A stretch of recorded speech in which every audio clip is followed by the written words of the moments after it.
Feel the rhythm of the streets, neon lights and neon dreams.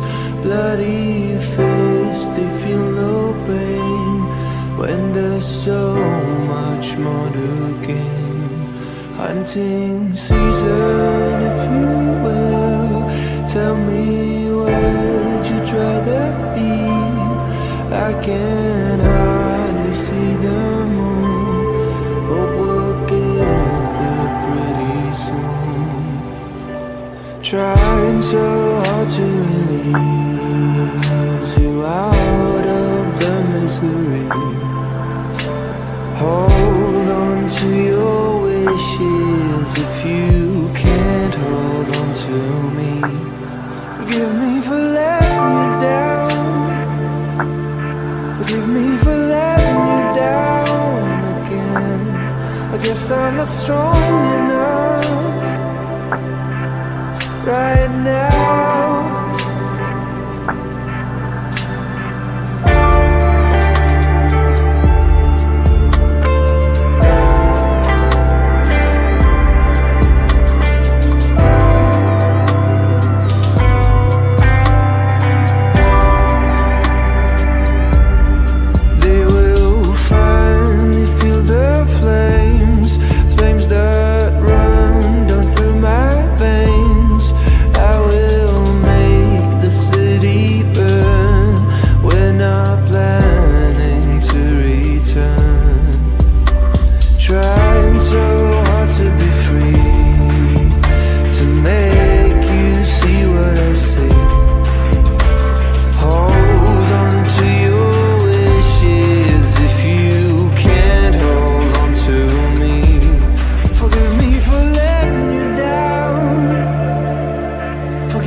I'm not strong enough right now. Forgive me for letting you down. Forgive me for letting you down again. I guess I'm not strong enough right now. Oh my.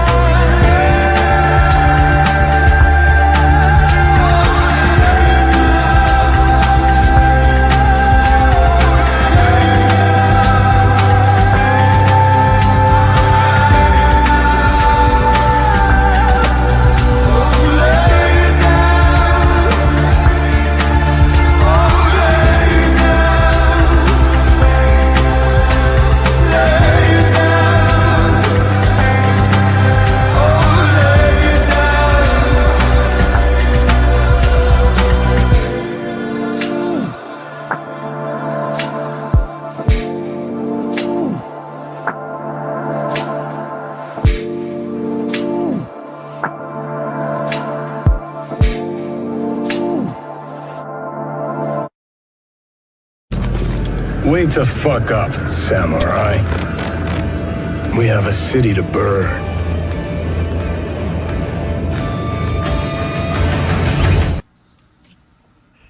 Hello, everybody out there in YouTube land. It's me, your T-shirt historian, and welcome to the show. And hello to Lord Thoth and L and Cal and Green and Nighthawk and Chris. Hey, Chris. It is nice to see everybody out here. Hope you guys are doing great. I wish I could say I was. Due to the fact that I ended up getting kind of sick over the last couple weeks. It has cost me quite a bit on my paychecks. So I'm a little bit hurting for cash at the moment.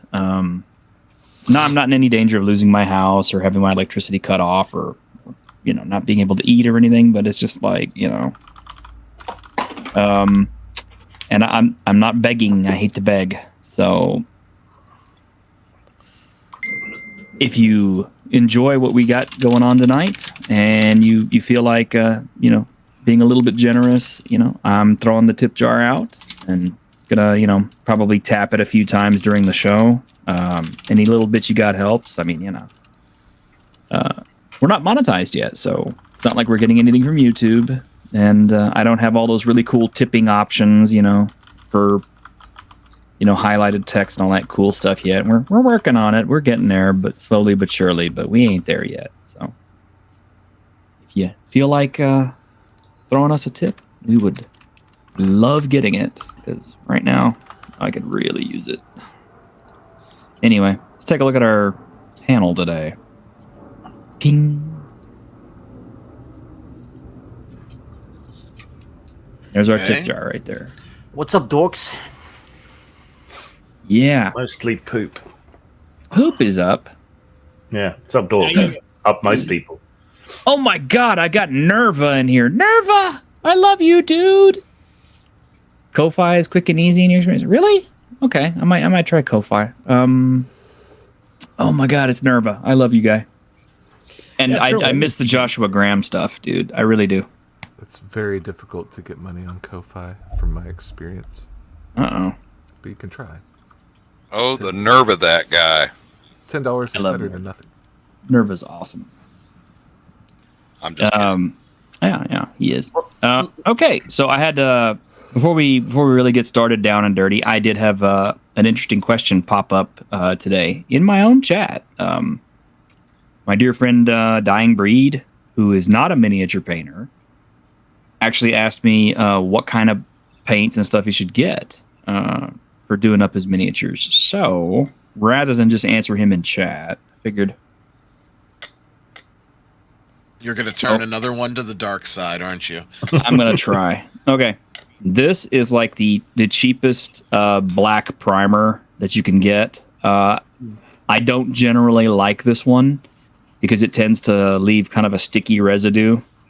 But if you got to spray a whole bunch of stuff and you got to be cheap about it, use this first. And they sell a white one too. And then you can go over it with white. And then make sure you throw like some kind of a matte varnish over the top of it. Don't get gloss, because gloss is going to make it all shiny and look not good. But yeah, this stuff will work just fine. I mean, you don't have to buy any $15 GW,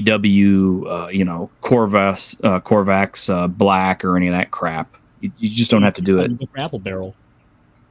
No, I hate Apple Barrel. Apple Barrel's grains are formulated too large for miniature painting. Do not use Apple Barrel on your miniatures ever. Avoid that like the plague. If you want to get something that's kind of nice, you can buy Army Painter. It's usually sold at your hobby store. You can buy it off their website. I have quite a few bottles of this primer. It's very expensive. It's like $13, $14 a piece. And it's just a primer. It's nothing. I mean, it's not just a primer. You can also use it as a base coat for the paint. It's actually paint, but it also works good as a primer because it'll seal your miniature. I use this a lot. But yeah, all you gotta do is paint it black and then spray at a 45-degree angle, just very carefully, and you'll get your miniature painted up. Should note that depending on what miniature you're doing, it might not necessarily need a primer. For example, Hero Forge miniatures are ready to go. I don't think they need a primer. Well, I don't know. I've painted Hero Forge. I've painted quite a few Hero Forge miniatures, and I primered them anyway. Yep. The Dungeons and Dragons figures that they sell from WizKids come with a white primer on them already from Vallejo. I hate those. I hate white primer so much. I can't stress how much I hate white primer on a miniature. Honestly, it's the devil, and it should be avoided at all costs. But with contrast paints being a thing, I can understand why it's a good thing now. But anyway, I'll show you real quick what I'm going to do. I just got this. This is Dark Knight's Metal from Zombicide. Just got it today. Pulling it straight out of the box. Show and tell here. Look at that. Haven't even taken the stuff out of the packaging yet. And I've got a few miniatures in here. I hope I don't have to... Hope they didn't tape seal this. They did, but it's at the top. Okay. So I'm going to pick up my Batman miniature first, because, you know, everybody wants to do the cool guy first. Right. Might want to blow yourself up for everyone to see. I should. Okay. There we go. Thanks, Iron. I don't know what I'd do without you, Ironcaster. Okay. So yeah, this is this is a brand new Batman miniature straight out of the box. I haven't done anything to it. This is how they come. It's just gray plastic. It's functional. It looks okay.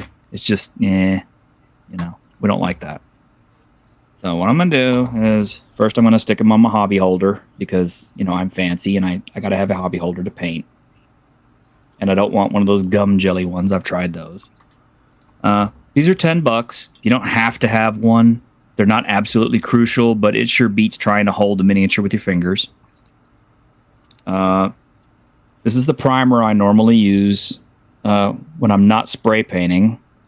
I recommend spray painting if you have large batches of stuff, but if you're doing like hero figures like this, I recommend doing it by hand. It's just more tactile. It's more fun. This is Pro Acryl, which is one of my favorite paint brands to use. That's a really bad noise when you do it off camera. Does it?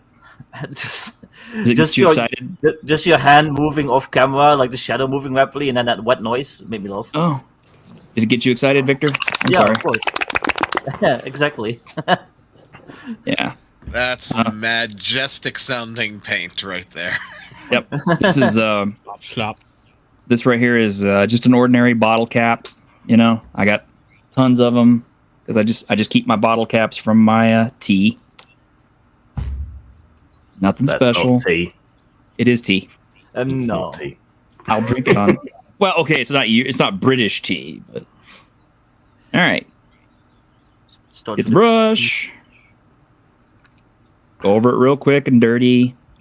Doesn't have to be special. You just got to make sure everything is in the cracks and the crevices. So that, you know. said. Yeah, yeah. A black Batman? Oh, this woke stuff's got out of control. Yeah. Yeah, yeah. Well, I prime all of my miniatures in black first. You should be blue. No. Does it come in black? If it does, see a doctor. Yeah, if you come black, this probably indicates blood in your urine, in which case you're probably likely to die, because if it turns black, it's necrotic. Go see a doctor or a coroner. Man. Should Does mention it what get a damage buff? you're using there to hold the miniature in place. I did. It's a hobby holder. This is from Citadel Miniatures. It's only about $10 for one of these. So honestly, it's pretty cheap. Saves But- your precious fingers from getting paint on them. It does. But you can use anything. Just a little bit of tape and a bottle cap lid or what have you. This is all you got to do. Your first job is just to get the paint on the miniature, paint it all nice and black. Friendly little Batman. Friendly little Batman, yeah. Now, why I do it in black is because my method of painting involves zenithal highlighting. It also involves taking dark and going to light. And if you have any doubts about my method,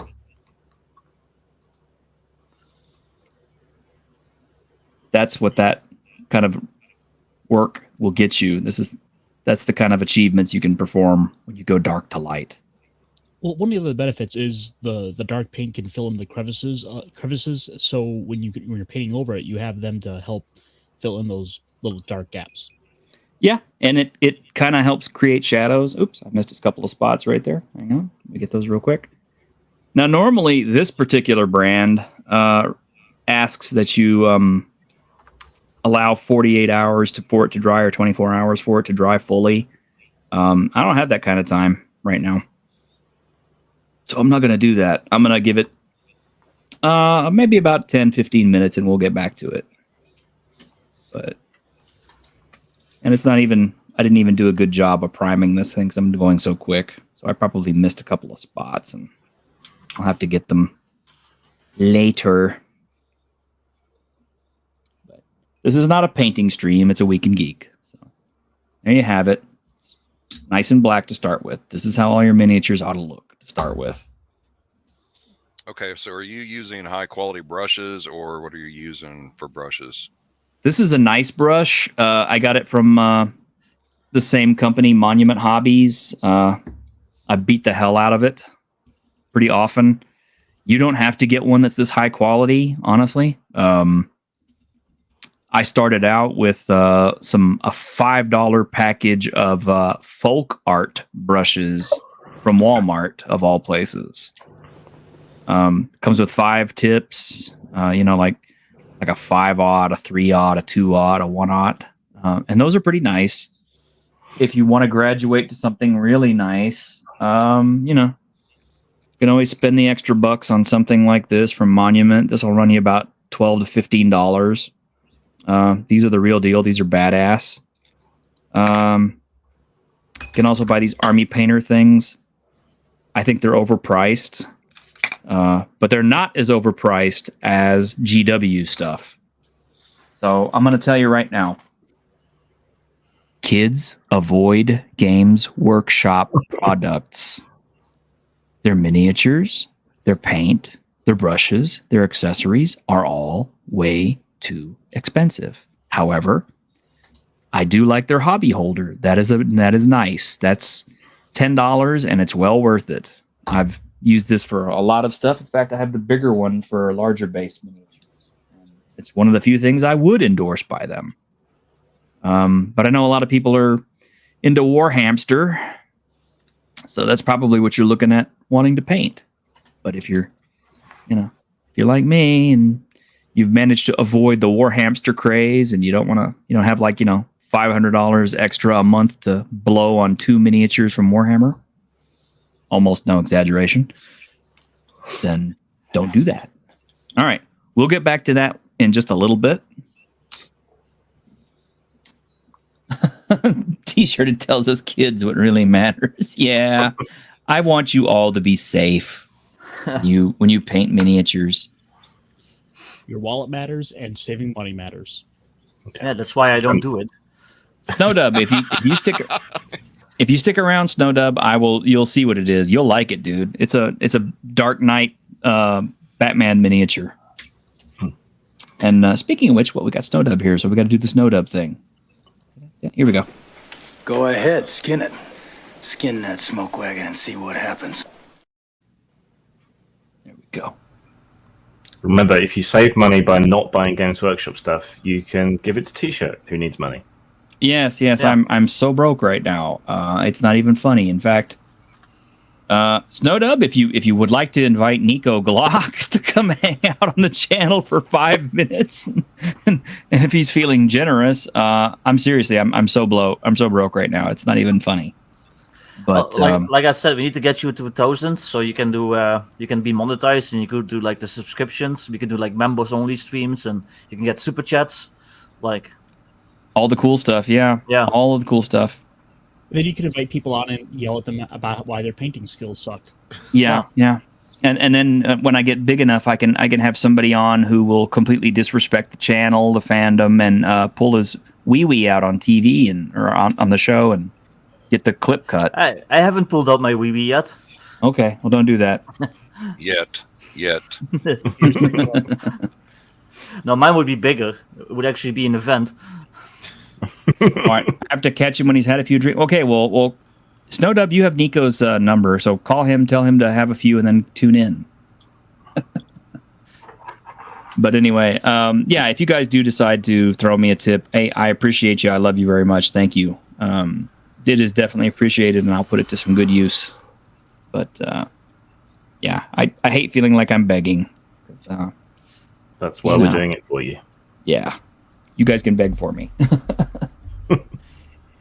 So anyway, today's particular topic is particularly inspired. Your fandom is doomed. And this is kind of brought on by what we've been seeing in the fandom here lately. We've seen Velma. We saw Velma get completely castrated, and thrown out for I don't know who, because I don't know anybody who watches it. I don't know anybody who likes it. I don't know why it's getting a second season. Hate watches.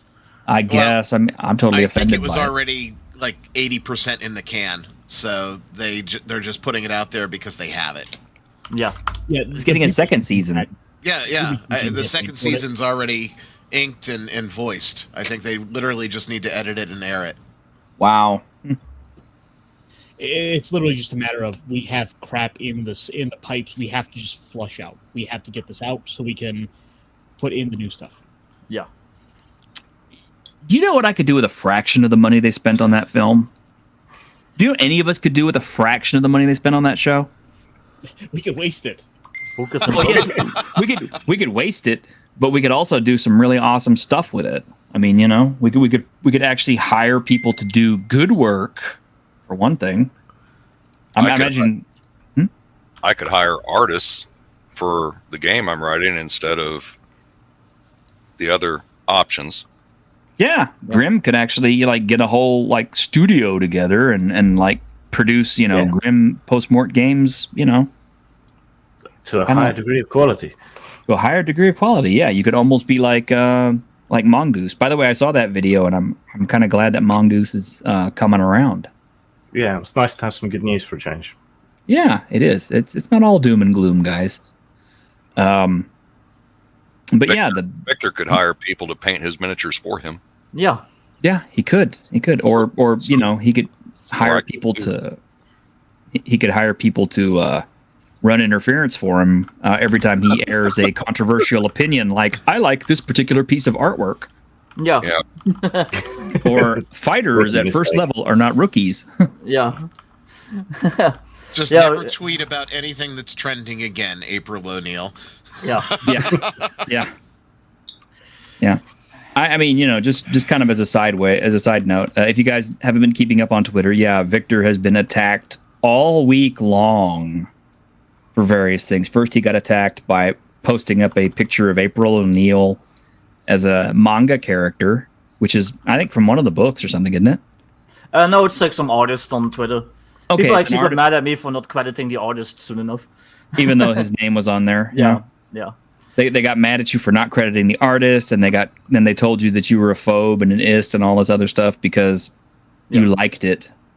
Yeah. That was your crime. You liked a piece of art that nobody else liked. Well, my mistake is that I was talking about April O'Neil at the same time as the new trailer dropped, and they made April fat and black, and people are upset about that.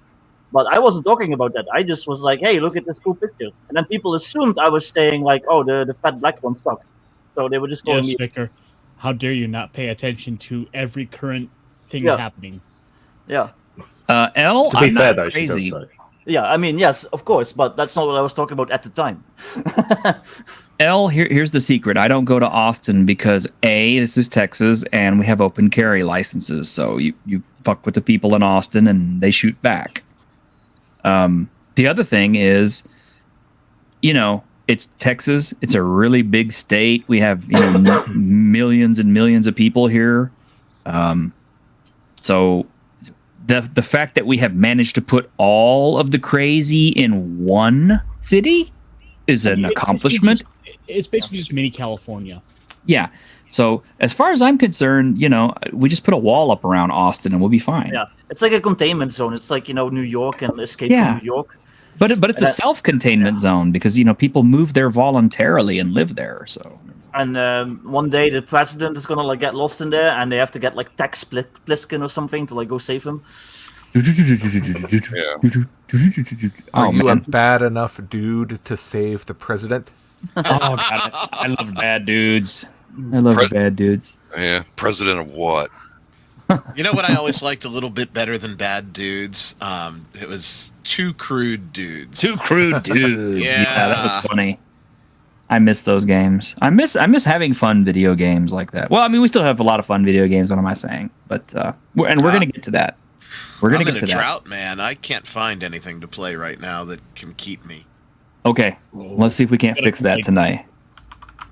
Getting back to what I was saying earlier, the Velma thing.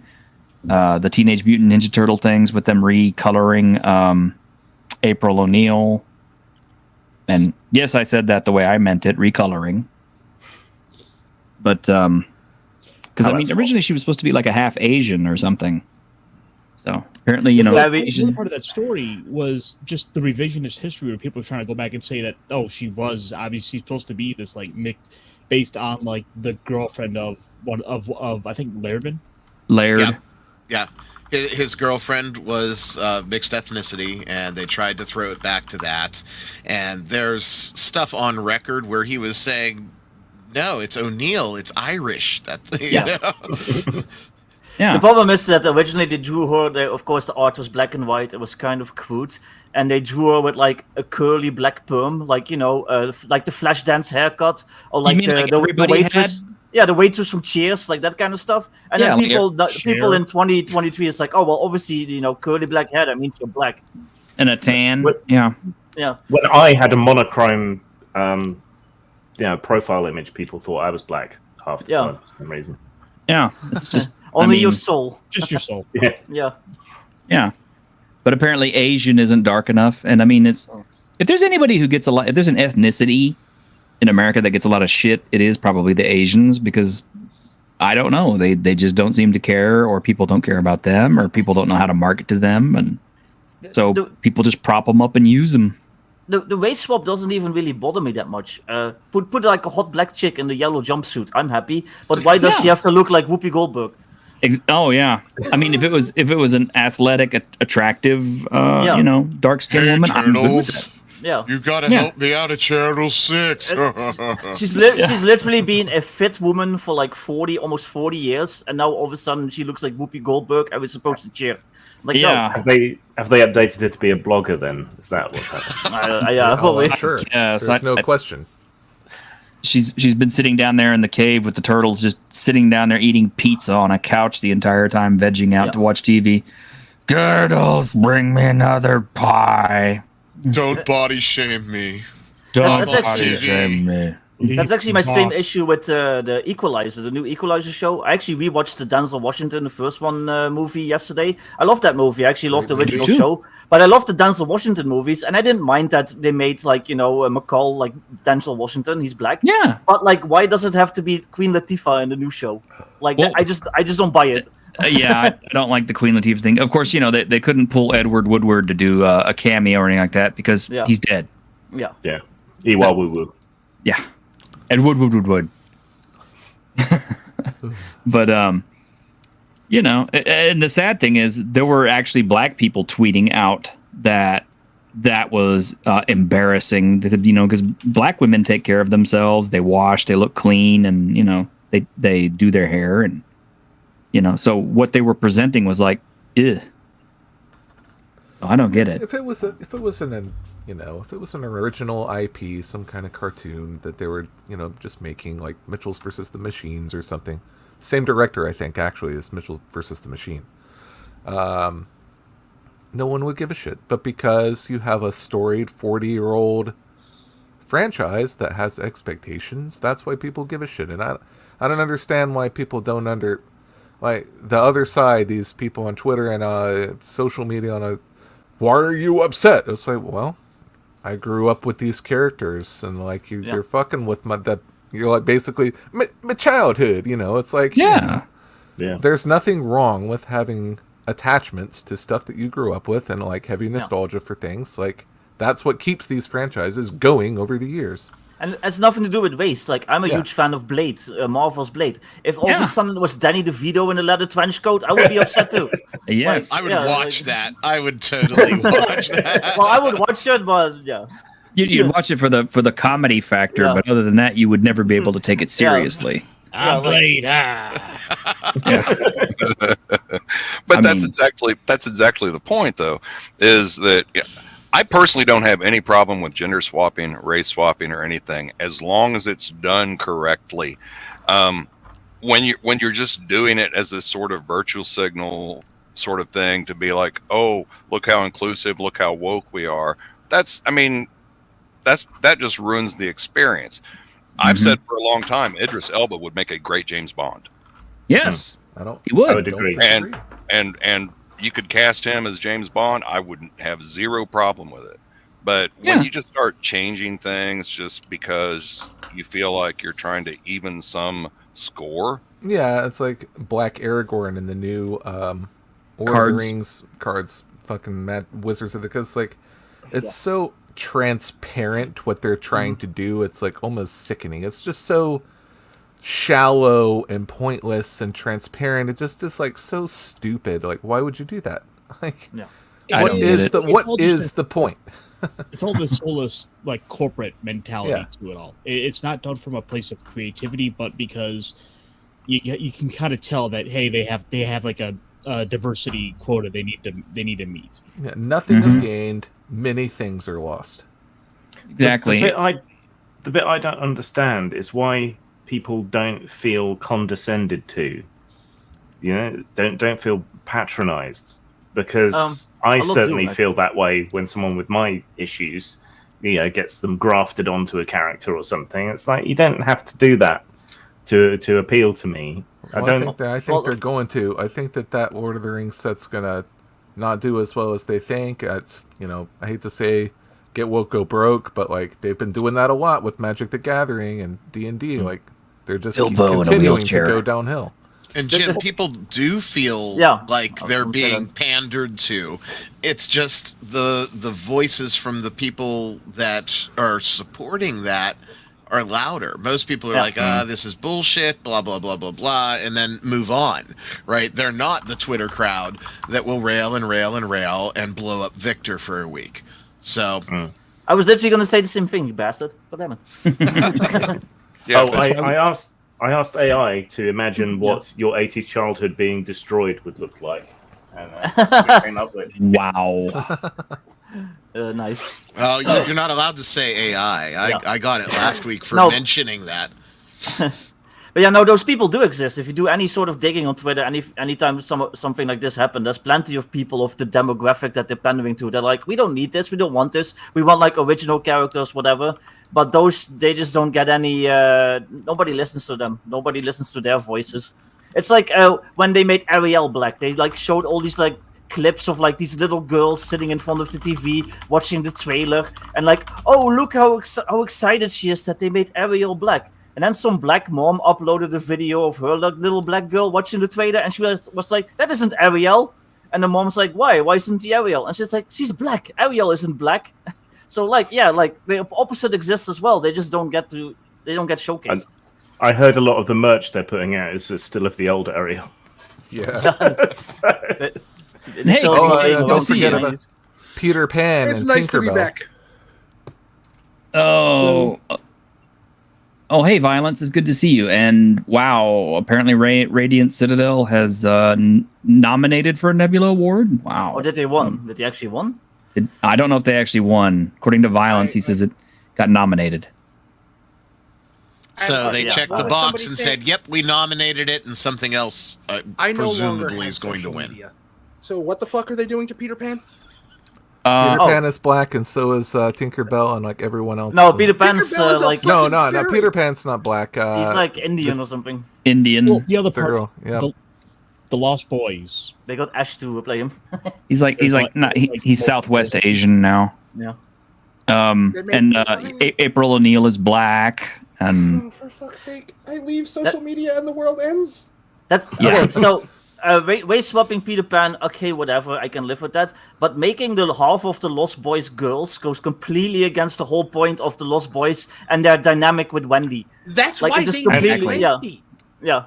And shooting the whole thing with Batman color correction. Yeah, that was all. They're going to play up the whole Peter Pan and Wendy romance when if you read the fucking book, he wasn't looking for a wife, he was looking for a mother. Yeah, like all the Lost Boys, Nerva. Wendy was their mother figure. They were rowdy boys that needed a mother figure, and that's where Wendy came in. Peter Pan is just filled with mommy issues, and people seem to miss that. Yeah. Yeah, and mommy milkers. Yeah, and I mean, something that was. I feel very strongly about Peter Pan, so I'm going to be fucking angry. Yeah, but I also don't want to grow up. That's it's one of my favorite books. I love you, Kringle. Yeah. It's one of the one of the few things here in the UK that's got a special exception to the copyright laws, so that proceeds from Peter Pan go to help Bernardo's schools for orphans. So yeah, there's a lot of weird. Even in America, there's some weird copyright issues with it as well. You can still use it. I know this from doing research trying to write a Peter Pan pastiche, but you have to get permission from the Greater Osmond Hospital or something like that. Bernardo's or Great Ormond Street Hospital. That one. One of those two. Yeah. Like they have to give you permission to use it. But yeah, the diversity is whatever. Like Hook, if you watch Hook, all the Lost Boys were very diverse. You had the fat black kid. Rufio was Asian. Rufio, the greatest Filipino character of all time. Yeah. So the diversity, okay, I can live with that, whatever. But like, don't make half the Lost Boys girls, because that just goes completely against the whole point of the story. The only changes to the Lost Boys I will accept is if they make them vampires. Okay. Yeah, that is true. And that would rule. And that did rule. Yeah, Kiefer Sutherland. Yeah, nice. Kiefer Sutherland is left the as other he gets, dude from though. Bill and Ted. Yeah. Yeah. It's funny All that right. Kiefer Sutherland is always like playing like badass like military heroes, and he's just like so anti-gun. Yeah. And it's weird. Anyway, continue. T-shirt. I'm sorry. No, it's all right. It's all right. So like anyway, part of an outcropping of that too is earlier this week somebody was talking about how the art in Doom 3 was good. Say what you will about the game. I mean, not Doom, but Diablo 3. And I got to thinking about it, and I'm like, yeah, I remember when Diablo 3 came out. I was one of the most pumped up, hyped people for it, because I literally stood in line at midnight to get my $100 copy of it in the box with all the little bells and whistles and the little Diablo with the jump drive with Diablo 2 on it and all that other stuff. And I still have all that stuff. I was a super fan of Diablo 3 because Diablo 1 literally is what shaped my internet experience. It's what got me on the internet. It's what got me interested in the internet. The community and everything else. Diablo 1 was great. Diablo 2 was good too. I mean, it had some pretty trash parts to it because, I mean, the whole Let Go line story really felt like it was just too damn long. I just have PTSD from ball runs in Diablo 2. But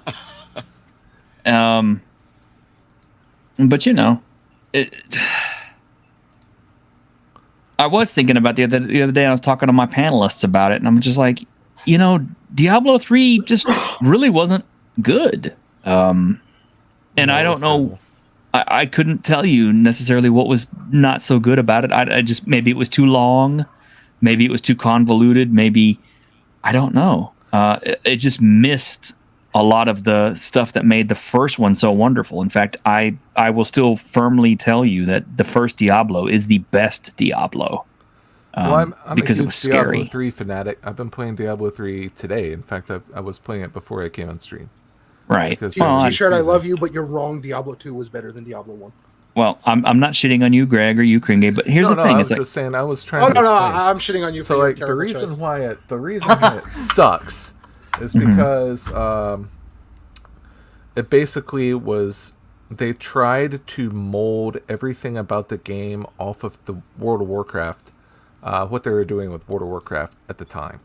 So the aesthetic, it's bright and cartoonish and colorful. The characters have big shoulder pauldrons. They have this like very comic book style feel to them. The dialogue is very comic booky and cheesy and lame. And the characters are like, they have twists. Ooh, Cain dies. And it's like, the whole game was riding on the coattails of World of Warcraft. It had the same, like some of the developers of World of Warcraft worked on it. And that's why it sucks. Because Blizzard North is long gone. Oh, those guys, some of those guys went to work on Path of Exile, which is a much better game. Yeah, and the thing is also too, the whole reveal that like, oh no, it's the girl who is actually Diablo all along, and it's a female Diablo. I'm like, I seen that coming a mile away as soon as they introduced her. Oh, I did too. So you play Diablo 3 today for the fun, like the gameplay aspect, and you ignore everything else. You play Diablo 3 for the big numbers. Yeah, exactly. Ignore the storyline. No one gives a shit. It's garbage. I totally destroyed the franchise. All right. But Though, to be fair to Diablo, one last thing. Blizzard's going to use the big pauldrons because they're the only company that Games Workshop won't go after for putting big pauldrons on things. Okay, but here's the thing.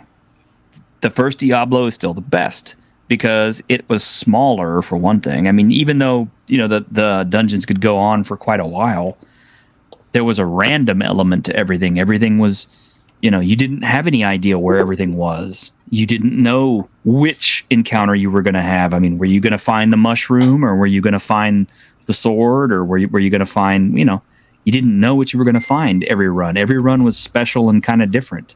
Every character, even though there was only 3 of them, felt cool and different and had just enough powers to make them interesting without getting super duper convoluted.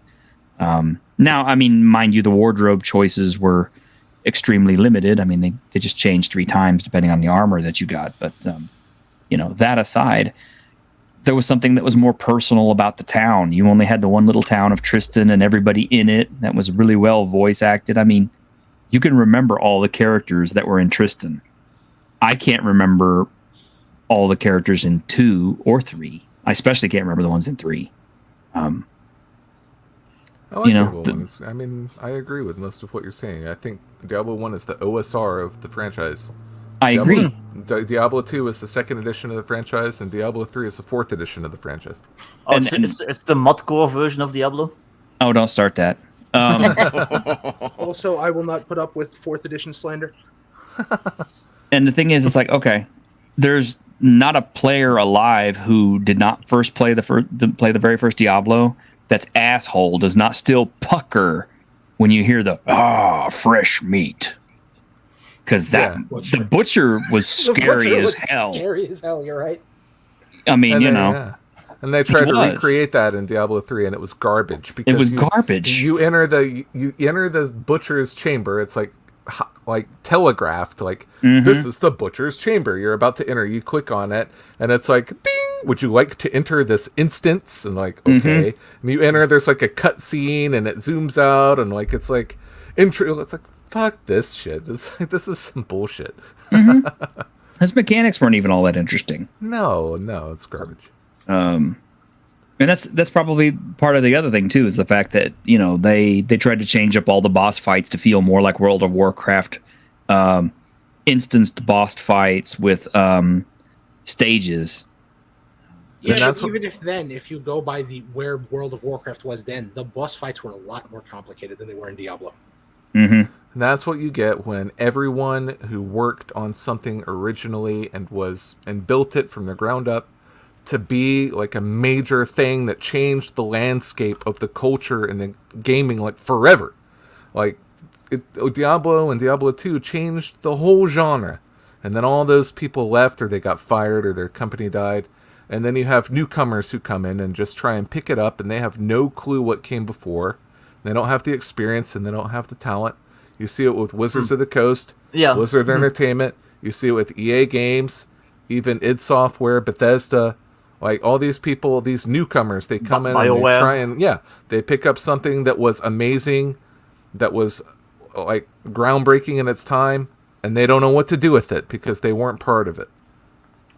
Or they will actively divide, like, what came before, even though they are, like, using its corpse for clout. Yeah.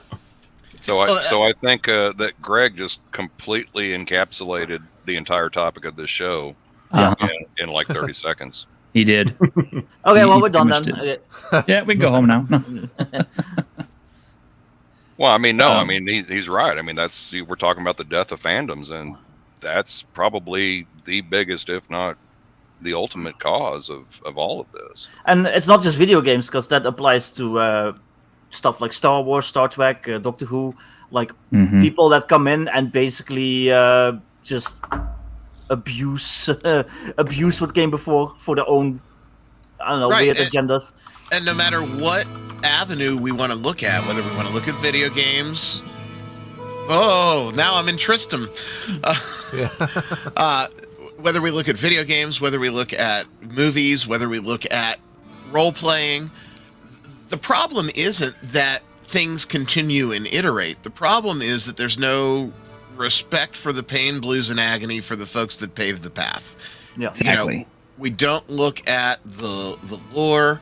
We don't take the fan base seriously, and we don't appreciate what brought us to the dance. Exactly. And without looking at the past and just trying to wave your hand and say, I'm going to apply my philosophy to this IP, it's the death of an IP. And Top Gun as a movie is a perfect example of what happens when you do pay respect to the past versus Diablo 3, which is our current example du jour. Or Okay. if we're looking at Seth Rogen, you know, we were talking about Ninja Turtles briefly in April O'Neil. It's obvious that Seth Rogen is a massive Ninja Turtles fan. The guy is 40 years old. Yep. Okay, so he's my age. He grew up with the original 1987 Ninja Turtles, right? Most of us did who are my age. Love it. He loves it. He gets it. Like, he probably one of his favorite things as like a nerd, like deep down. But he didn't create it. He's not Eastman and Laird. You know, he wasn't part of the creative process that like helped shape that and make it the phenomenon that it was. So he's just kind of riding on the coattails, you know, for better or worse. Maybe he's trying his best to like make it cool, but there's something that he doesn't get that the original creators got, and there's a disconnect. Yeah. Okay. Counterpoints. George Lucas, Steven Spielberg, Ridley Scott. Okay. Because they're still in control of their franchises. But they also fell off. Yeah. But they've also fucked them up in some fairly major ways. So I don't think it's just that. I think it's a change in attitude as much as it is whether the original people are still involved. And I do think there is a problem when auteur creators don't have anyone keeping them in line, right? When they become too big to be challenged or hemmed in some way. You have a point there for sure. Yeah. Personally, I just think Seth Rogen. Chernowski, Ridley was the director of the first Alien film. But it was written by Dan O'Bannon. The writer almost never directs. Yeah. So what did you say, Ironcaster? I missed the end of it. Oh, I was just saying that like Seth Rogen has basically smoked his brain away with weed. He's literally the poster child for weed. He's also, let's just read TMNT. He's also very much embraced wokeness and all that stuff. He's like one of those people that made his bones with like very offensive comedy and dirty jokes. And now that he's like, you know, he's made his money, he's made his clout, all of a sudden he's like shutting the door behind him. And he's like, oh, no, but you can't do it because that makes you racist. Well, Victor, before you continue to talk shit on Seth Rogen, I need to ask, are you of Jewish descent? No, I still have my foreskin, so... Ryan is, though. I'll be showing it later when I piss on my keyboard, so don't worry. Yes. There is a reason you have so much headspace in your shot, Vic. Yeah. Well, I was also going to add in that Kevin Smith did something similar to He-Man. Oh, don't get me started. No. Kevin Smith is not something we talk about. Okay, Kevin Smith isn't a He-Man fan, though. No, go talk about it. Everybody needs to just chill out. Okay, so Kevin Smith's more my age, where, you know, Greg was talking about Seth Rogen, where they're the same age. So He-Man was more my thing, you know, when I was growing up. He grew up in that atmosphere. He was at least a self-proclaimed nerd. I don't know, but he did something similar. But then Jim has to go and mess everything up by counterpoint that was actually really good. Seth Rogen is... Oh, not Seth Rogen. Fucking Kevin Smith is actually on record of saying that he never liked He-Man. He was never a fan of He-Man. And then when he got the show, all of a sudden, like, oh no, I always loved He-Man. So, yeah, no, he's a fucking faker. Yeah. I'm going to keep my teeth in my mouth with He-Man here. So yeah, I mean, but He-Man, I don't know. It's not exactly like a world-class thing. I'll say what Greg is afraid to say. And Ninja Turtles was? Yeah, Ninja Turtles was certainly more interesting and more like creative than He-Man, in my opinion. But that has nothing to do with the way he ruined the show. No, though. no, of He course ruined the show by not focusing on He-Man and but just focusing on what's her face and giving her a lesbian haircut and a girlfriend, and all of a sudden she was the strong heroic character. While He-Man was dead for like the whole season. Like, now, personally, I don't think any of the cartoons from the '80s are watchable as an adult, except maybe a couple episodes of like Real Ghostbusters. Like, it really like the adult plus kid cartoon started with Batman the Animated Series. Like that's where you can really start to like go back and watch it as an adult But like the Saturday morning stuff, I disagree, Greg. Scooby-Doo, the original Scooby-Doo. Where are you, no dude? way, man. I'm 52 years old and I can watch that shit all day long. I don't like Hanna-Barbera for the most part. I like SWAT Cats. That's like the only thing they did. I think I liked. Yeah, people. You know what? Another thing is people think He-Man is Hanna-Barbera, but it's not. I did just get this today. So. It's a shame because then he'd be the Hanna-Barbarian. Exactly. Gijo. Yeah. You making me feel bad now, Greg. Why? Because I just got this today. So what is that? G.I. Joe the movie? I missed it. Oh, the movie. yeah, G.I. Joe the movie. Yeah, I have Transformers the movie. You know, some of the movie stuff is good. When I'm not shitting on it by any means. I'm just saying, like, if you try and watch Ninja Turtles now, you better be high as hell or something, because you're not going to make it past like 3 episodes. All right, I'm gonna dive in here. I'm not gonna go Masters of the Universe here. Gauntlet has been thrown. Watching Ninja Turtles from its original animation run right now with my son. Yes, it is more for the 6-year-old viewer, but there are things that I didn't even recognize until I went in to rewatch it. It is quasi-episodic. They reference things that have happened before and foreshadow things that have gone or that will happen in the future. So I totally disagree. There, in the 80s, I think the brilliance of some of those shows was that there were the Easter eggs in there that could keep the adults engaged too. Because remember, we had 5 channels if we were lucky. I mean, I was the snooty guy that was one of the early people that had cable. Oh, hey, Ironcaster. Just wanted to make sure you saw that comment there. I need say nothing more. And Thundar. Definitely. Thundar was great. That was because part of it largely was they wanted to prioritize selling toys. That was the beauty of it, was that they had the profit driven goal of it, where as long as we can put in a good lesson here, we can keep selling toys. Well, okay, I would kind of disagree with you in one aspect, and that is the G.I. Joe comic books. Which, I mean, yes, they had to use the toys and they had to try to sell the toys through the comic books, but the comic books were very good. They elevated those characters beyond what the toy creators envisioned. They made them more like real people. They made them more interesting. The stories were great. They were written by Larry Hama for the most part. They were illustrated by Herb Trimpe. Those comic books were great. Same with Transformers to a big extent. Mm-hmm. Yeah, a lot of people love the IDW Transformers comic books.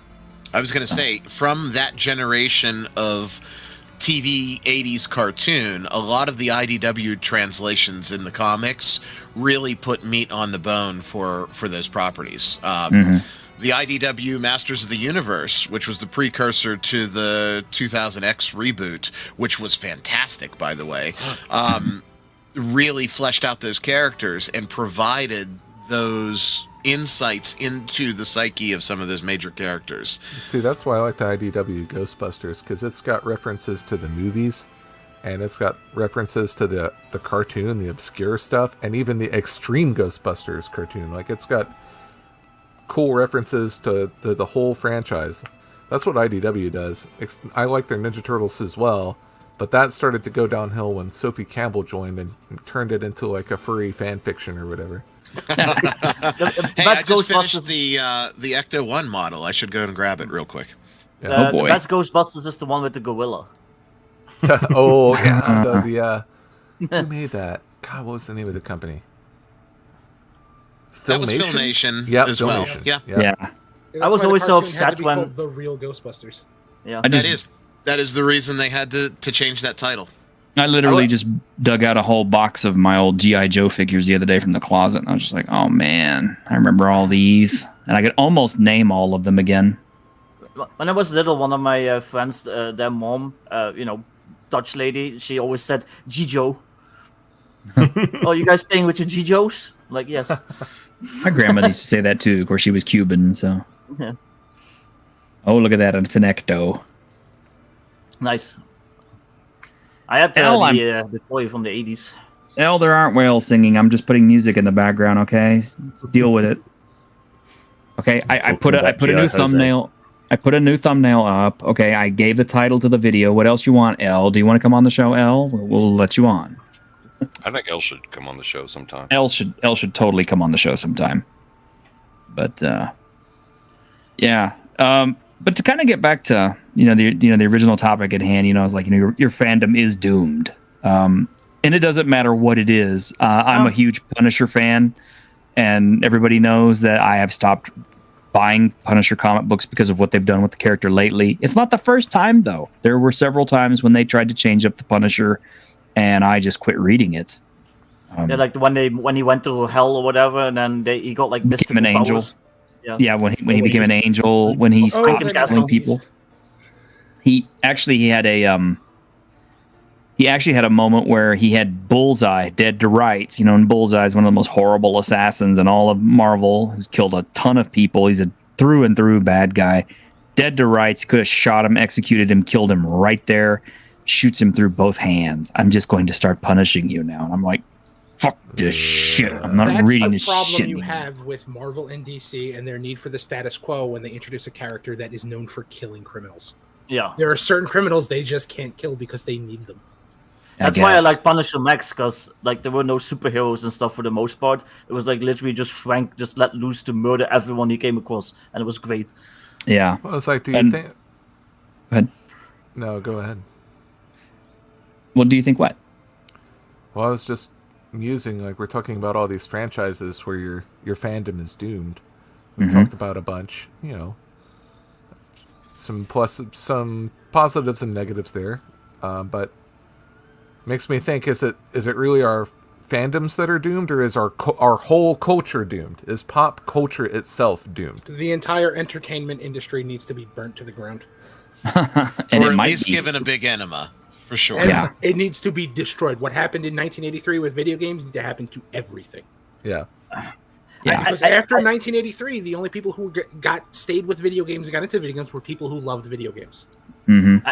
I managed to find one little bright spot recently. Season 3 of Picard is actually really good.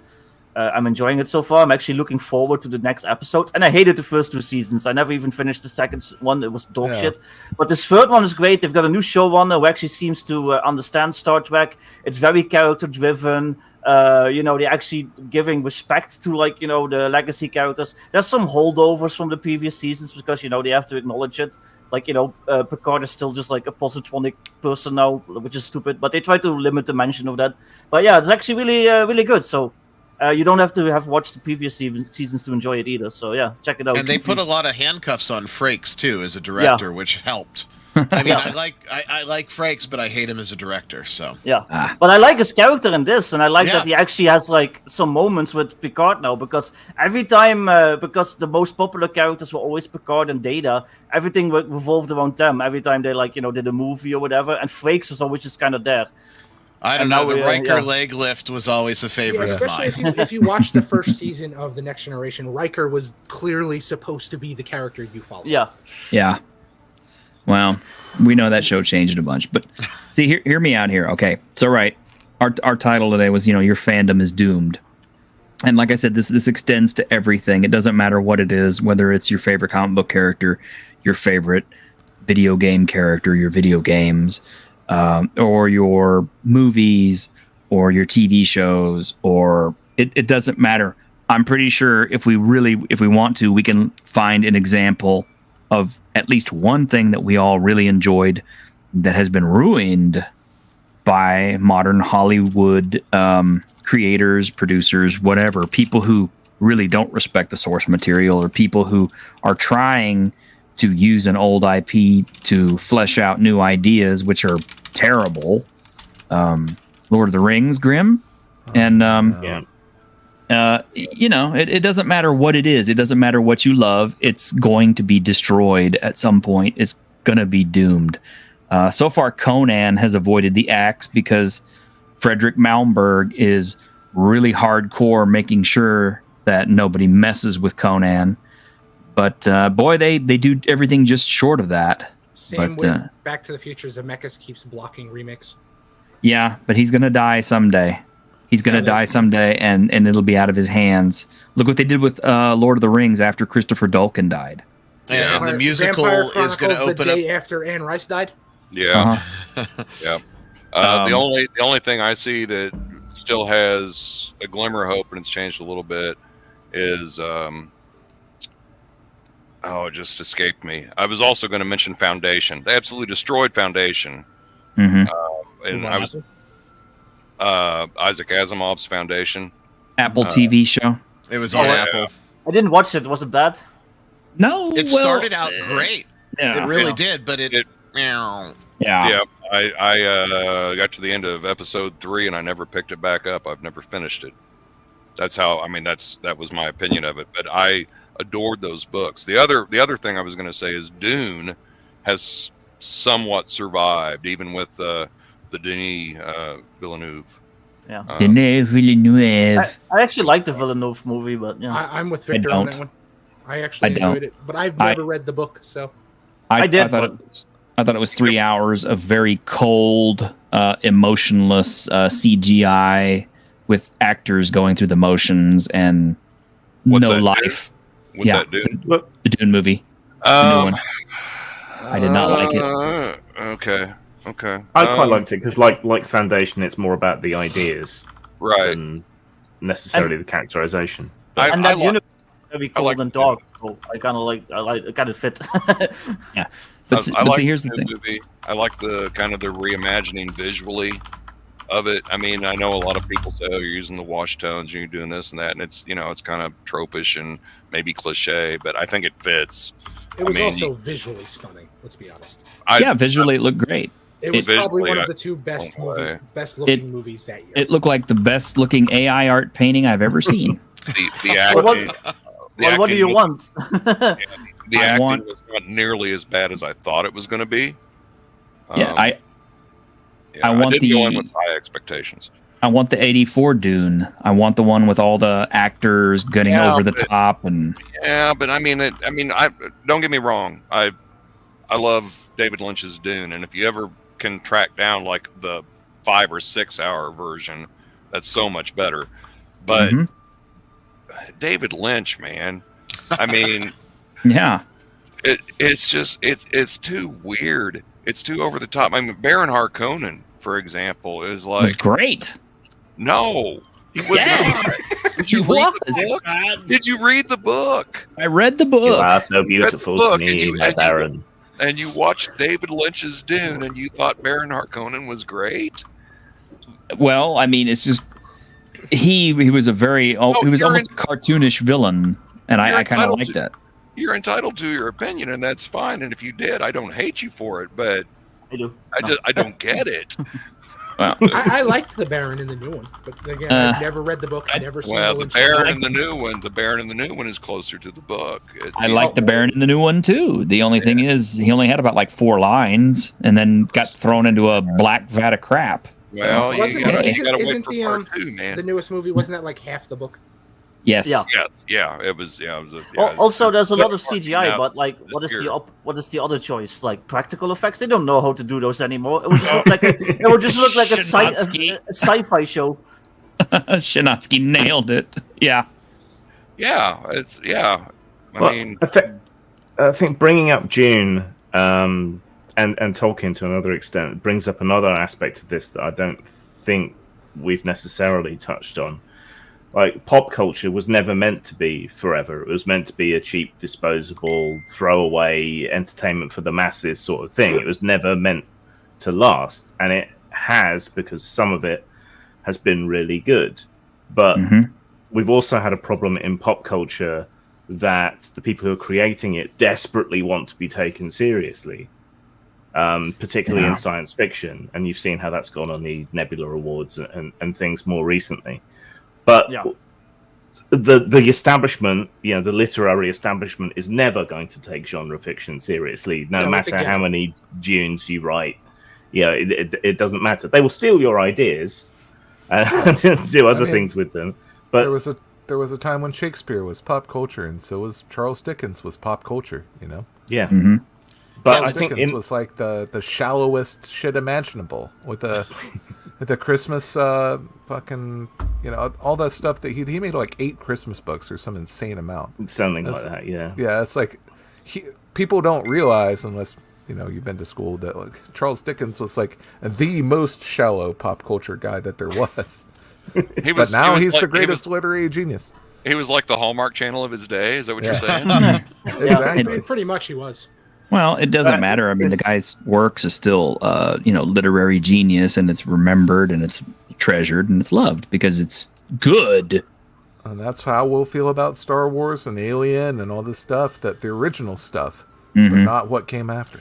I don't know that we're gonna feel that way, because not only do these creators want to be, as Jim said, taken seriously, which I wholeheartedly agree with, no one knows how to finish gracefully on top anymore. There's a joke there. But still, no one is willing to say, we've peaked. We want the 5th, 6th, 7th, 8th season, instead of saying, no, we've done everything that we need to do and we need to move on. I point to The Expanse, right? The Expanse was phenomenal for modern science fiction. But as it dragged through, everyone was clamoring, it got dropped, it needs to be picked up again. When it got picked up again, it definitely had an expiration date, and they pushed it past the expiration date. So you have to be able to gracefully bow out and tip your hat to the legacy. The problem is that they don't even dare to do anything new anymore. Everything has to be based on an existing franchise that they know will make money. They don't take chances anymore. Like stuff like X-Files, that came out of nowhere. Stuff like The Sopranos, that came out of nowhere. That was just somebody's idea. He got to the movie or the money together, and he made an amazing show or an amazing movie. They don't do that anymore. The funny thing was, the X-Files was just thrown on Friday night death. Well, one of my favorite shows, which ended up being a massive hit, and I mean, talk about taking a chance, as Deadwood. I mean, who does a cowboy western, Deadwood on is one of the cable greatest TV? TV shows of all time. Yeah. I agree. It is just for Ian McShane. I agree. Dude, I own all 3 seasons. I've seen the movie. I love that movie, that show to death. Ian I've McShane watched was it one of many those actors times. I could watch read a phone book. Exactly. It's so weird because he started in England doing a crap, cheap series about an antique collector who solved mysteries. Yeah. Wasn't he a big heartthrob back in the day? Not really, because he was already too old for most people. But no, I'm pretty sure he was Ian born McShane looking like that. was born as Ian McShane, as he is now. I mean, all right, gentlemen, Anthony I have to dip out a little early tonight. I understand. The female folks are clamoring for a night out, so I will catch up on the replay, and I'll catch up with all of you elsewhere. But good night, everybody. Good night, chat. Have a good discussion, everyone. See ya. Bye. Chris, about BSG, I would say, okay, first off, I love the way BSG started, but I hated that last season so much. I hated the way it ended. And it wasn't obvious that they were done because they tried to shoehorn that prequel series afterward, which only went, 2 seasons and then died? What was that, Caprica or something like that? Yeah, Caprica. I never watched the new Battlestar Galactica. Well, that's, But here's the thing, man. Is that, hey, we got a guard bro to replace David. I don't know. But anyway. Downgrade. Worst downgrade since the new April O'Neil. Yeah. Thanks, folks. I love you too. Yeah. Go roll in your money. Yeah, you super rich bastard. Yeah. Anyway. Guard bro, don't go peeing on stream, okay? I don't want to get canceled. That's my job. Yeah. Uh-oh, we got someone else too. Who else did we get here? We got Junkie showed up. Oh my. Junkie wanted to get in on this. Surprise. Hi, Junkie. Yes, I did. Hello. I'm excited to talk to Junkie. We had a little discussion on Twitter earlier. Yeah. Oh yeah, Aaron! discussion. You mean like a Aaron has showed up for the second week in a row. My gosh. Everybody celebrate Aaron the Relentless. I but okay. No one. But anyway, okay. So like I said, the title of our thing is Your Fandom is Doom. It doesn't matter what you like. It's going to get ruined. And we're watching it happen. We've seen it happen. It's happened to just about everything. There's nothing that you enjoyed as a child that is going to remain sacrosanct forever. It's just, if they haven't ruined it yet, if they haven't messed with it, they'll get around to it eventually. And it doesn't matter what it is. This is why I like things Hollywood, that there's were a way. terrible when I was a kid, because nobody can make dinosaurs any worse. So There's try. only one franchise of mine that has not been touched, that has not been ruined yet. Yeah. But it's on the list, and it is Stargate. They'll get to it. They will get to You it. say this, but like Amazon problem with- getting their hands on it. Stargate Wait, is what? really dense, especially if you take in the TV show, because I've been trying to watch the TV show. I love the TV show. I have nothing against it, but things keep coming up when I'm like halfway through an episode, and then I don't get to watch it for like a week. But it's a dense show. There's a lot there. Yes. Mhm. So Yes, it's it not going to is. be something you could just jump into and say, "Oh, let's remake Stargate," unless you just do the film. Yeah. But I mean, it's like... That's true. I He's wearing aim a to please. Mooney hat. Somebody told me to put on a hat, so I do what the fans tell me. Vic put on hats. Okay. So, Victor put on hit will be So- nice. so here's the thing. Okay. Despite the fact that whatever it is you like is going to get ruined at some point, the idea is, how do you move past it? What do we do to compensate for it? What do we do to get around it? What do we do? I mean, it comes to the point where, like I've said before, being I've You said don't, you before. don't move past it. You consume a lot of alcohol and you smoke cigarettes. Or Not- like as I not said, to be stop mean or being afraid contrarian. of the indie scene. Yeah. Yeah. Well, yeah, he's right. So don't be contrarian, but more or less, everything dies. There were famous series of the Roman era that'll never ever see the light of day ever again. Everything dies. and On a long enough timeline, reincarnates. everything hits zero. Yeah. So if your favorite thing goes the way of the Hollywood dodo, you just go, all right. And sometimes you got to cut that dead weight loose, making something new, create something that's kind of an analog to it. And that's kind of where I'm at with a lot of stuff. It's just I've quit associating with it. I don't care anymore. I don't care about Star Wars. I don't care about Star Trek. I've lost interest in all of it. Well, maybe you guys- possibly it could come back around and be good, but that only happened when these people who are ruining it lose interest. It literally requires it to do the Phoenix Opera, where it flares to life and then fucking dies, and you gotta wait for that spark to slowly What was come I back. just saying about the entire entertainment industry needs to, be awash Yes. in holy flame? Yes. This has to happen. Just look what Okay. video games were like before. No. and then look at them right after. brother. All right. No, all right. you guys are all wrong. You internalize seething anger and deal with it in very unhealthy ways I've tried that. And- Exactly. My liver isn't happy with me. and become extremely dysfunctional, but somehow still functioning in society. That's what you Yeah. You No. say that, Or- but I did that. I got drunk on Moscow mules and excess vodka and created 2 whole new game systems. So I mean, some things can come from it. It just depends on what happens. and see, there you go. The defense. This rests story's strong. bullshit. You know what? I'm gonna do it myself. Then I pissed myself and made a new game. Exactly. Well, I mean, Fine, And I'll that's- try it your way. it's kind of cliched, but at a certain point, you kind of have to stop relying on other people for the things you like and make your own shit. That is Exactly. true. That is true. That's what I did. Hard. That's kind of exactly what I was trying to get to, but everybody kept interrupting me. Is that yes? It's a Sorry. yes. It's a I yes. refuse to apologize. Stop. Anyway, Only beta males yeah. apologize. But Yeah. but actually on a serious on a serious God, I bet you. God, just my having fucking second thoughts show. about telling- Shut up. Don't you Anyway. mute me when I'm trying to say talk? Anyway, yeah. So like I said, our everything that you love is going to die at some point as far as your fandom goes. So what the solution really is to it is not so much.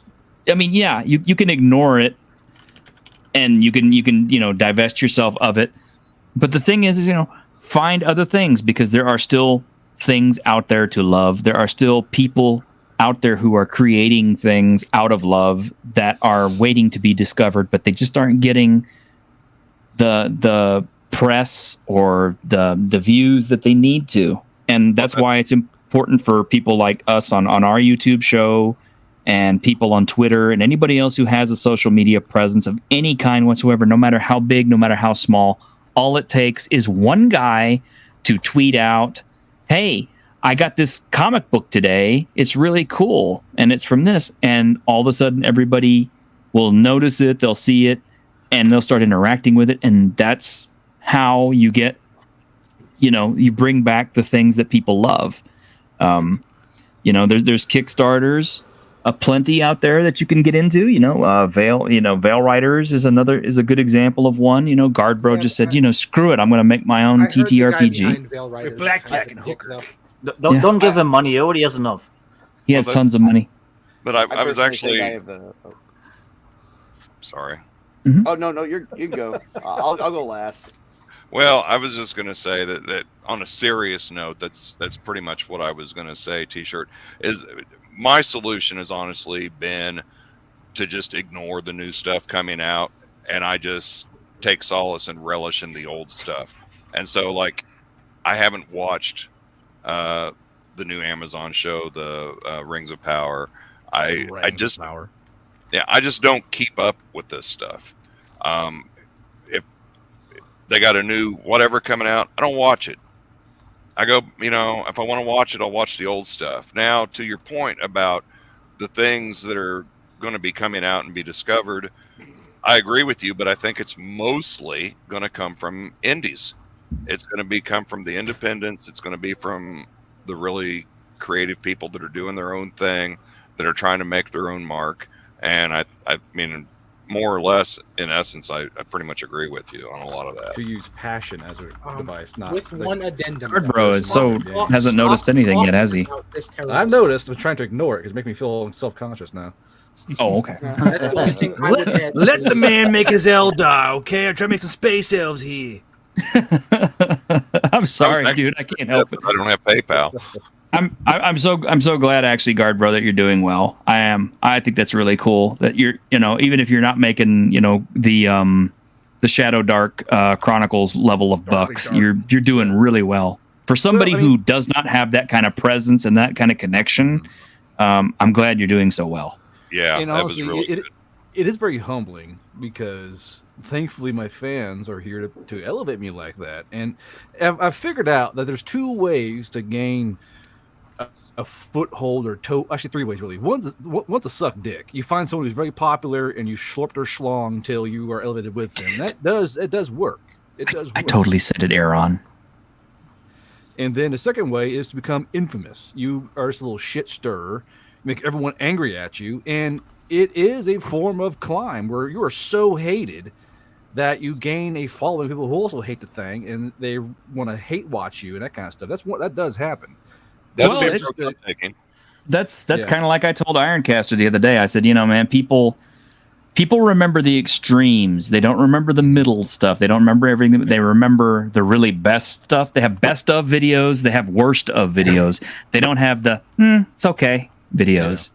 The other way is like T-shirt said. Someone goes, "Oh, this thing's really cool," and that person's Grim. No, go, no, Grim. No, Grim. Grim. I was just thinking that's an unexploited niche. I knew you were thinking that. I knew you were thinking that. I could hear the thought bubble. The world's okayest movies. Top yeah. Yeah. Number 9. This movie was pretty good. The pretty good. The pretty good cartoon, the pretty good comic book. I didn't switch it off. Yeah. Yeah. The hardest part is building that fan base, though. It really is. Like Victor, he pointed out, and he is correct. I got this way because I already had a fan base already there.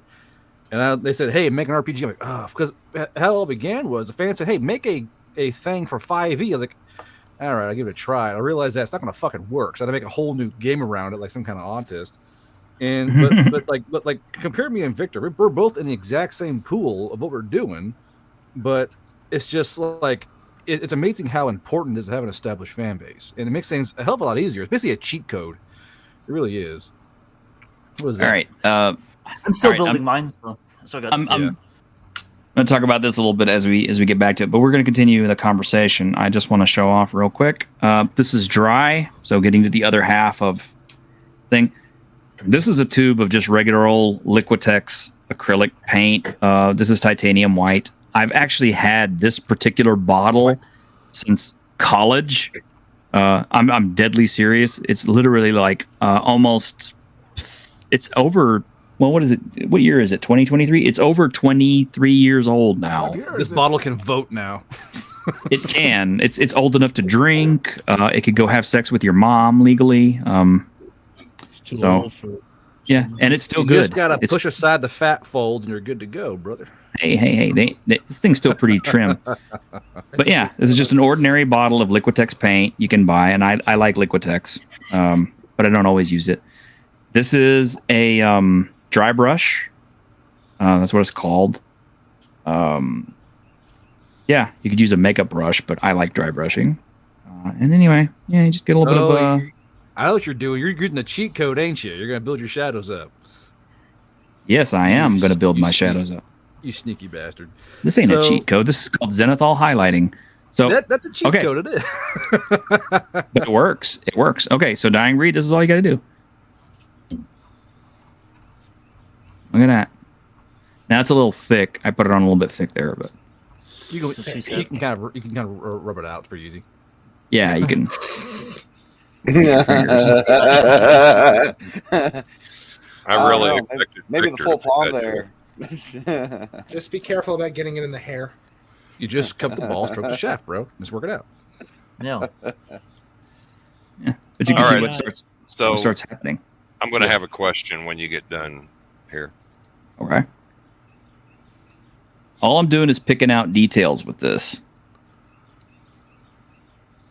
And I could probably stand to have darkened this down a little bit. I'm doing this on camera. I'm doing it quick. I'm doing it dirty. And I do plan to paint this in the end, so it's not going to stay this color. How dirty? Well, I mean, I literally did it on camera. So it's pretty dirty. I think Grim does that too, doesn't he? You're a wild one. Yeah, I don't. Everyone else around me does. Yeah. Grim actually doesn't take his clothes off, if you remember. We give him tip for him to keep clothes on. Speaking of which, Guard Bro, when are you going to write us another epic adventure that I can, send the girls out on? I'll talk with Neckbeardy. Well, we are. Well, after I get my shit settled, we're gonna go back to working on Burger Punk. So, I've written an adventure. You could run that one. It's a bank robbery. Just do a naked bank robbery. It wouldn't be well. First off, I don't know what particular genre you could set that in. It doesn't really fit. It's written for the modern stuff. Well, they don't do modern. They do 5e. Well, they better get started. We've done Cyberpunk. They do Cyberpunk. Could always adapt it. Yeah, so you could easily adapt it. Just add in some cybernetics. That's all you need. Okay. And see, That is literally Batman with battle axes. yeah, it is. It's the Dark Knight. Now I see his chest a little bit. I see his emblem a bit better. I freaking love that. Well, that's exactly why I use the white. You see, because it picked out all the details. It picked out all the highlights. You could also do what he's doing with an airbrush. What's even cooler? What's cool is that you can actually go in, and if you use really thin down paints, the black and whites will actually auto highlight the paint. Yes, they will. So say you use contrast paints, it's automatically going to build everything you need. Now, contrast paint is very lazy, but it is very effective. It didn't pick up his bat nipples. I'm very disappointed. It didn't have bat nipples. If you just want to be really lazy, just use Nuln Oil. Just coat Anyway. everything in Nuln Oil, and you're good. Instant talent. Man, it looks so good. No. Okay, you guys are missing the point because you came in late. You didn't see. But okay, my idea is my thing is real simple. I'm just trying to show Ryan and Dying Breed something quick and easy they can do with their bunches of plastic miniatures that have no paint on them. This after Ryan left. Well, no, Ryan, I started it when Ryan was still here. He can go back and watch, or I can get it clipped and cut down into a video and just post it separately. There's tons of ways to go quick and dirty tabletop ready minis. And Ryan said the phrase Neanderthal schlong on his podcast, and it's been stuck in my mind the entire day. I can't get that out. Just a sneak image I of this believe the huge hung student Neanderthal, on the middle left had a question. So you spend it all at once, Victor? So here's my question. Last week. I didn't. I'll check. But. Last week I wasn't here, but I watched part of the stream afterwards. So I saw your intro. Take a bunch of minis, spray paint them black, primer. Got you on that. How do you use the white primer to do the highlights so that you get a sort of dry brushing effect instead of just covering up black with white? Are you asking how to prime in 2 colors? This all sounds like some nerd gobbledygook to me. Goddamn. Okay. Okay. This is an area of which I'm very experienced. Okay. That's called zenithal highlighting. It's very simple. All you got to do is your first trick is to figure out which angle you want the light to be coming in from. If you want it at a 45-degree angle, that usually works best. But most of the time, you're going to see lights coming from straight up above, in which case, just take your miniatures and spray paint them with white from up above. And you don't hold the can on the miniature, you know, like how far back? You can go back like about this far. You could spray back and forth. Yeah, like Guard Bros got it there. Yeah. Or as I said before, what I was mentioning with the airbrush, that's literally what you could do. He doesn't have an airbrush. I mentioned it earlier with an airbrush. You could do it with an airbrush. I'm expounding on what I said. So maybe it'll pick this up. But so basically, you want to use it from your cheek about here, and you can hold it. Basically, you want about a foot and a half between this and the model. Now, it matters if you get too close. Imagine it also depends on the can. You want to do first a test spray and see where the main point is. If you're too far away, the paint will dry as it's going towards your model. It hits your model and fuzz up. If you're too close, it's going to swamp your model and fucking paint. It's going to be like the blob, emperor, you know. So we want to try and find a sweet spot. Usually, like this scout here, that's my primed. I use an airbrush. Basically, you got your airbrush here. We want to get about here. You want to go squirt. You don't hold it down. Go. Pss. You want to pass. You want to drag it from up and down. What I do. So you go squirt. You twist. Squirt. You twist. Squirt. Go up. Squirt. It's kind of like slowly layer it on. You want to go on nice and light. Yeah, you don't hold the button down on the can. You just kind of like let it. You pass little passes, and you let it. You see how it falls, and you just make 1 or 2 or 3 or 4 passes until you get a nice color. See, because the trick with zenithal highlighting is real simple. What we see on a miniature. Let me get this blown up. Oh shit! Okay.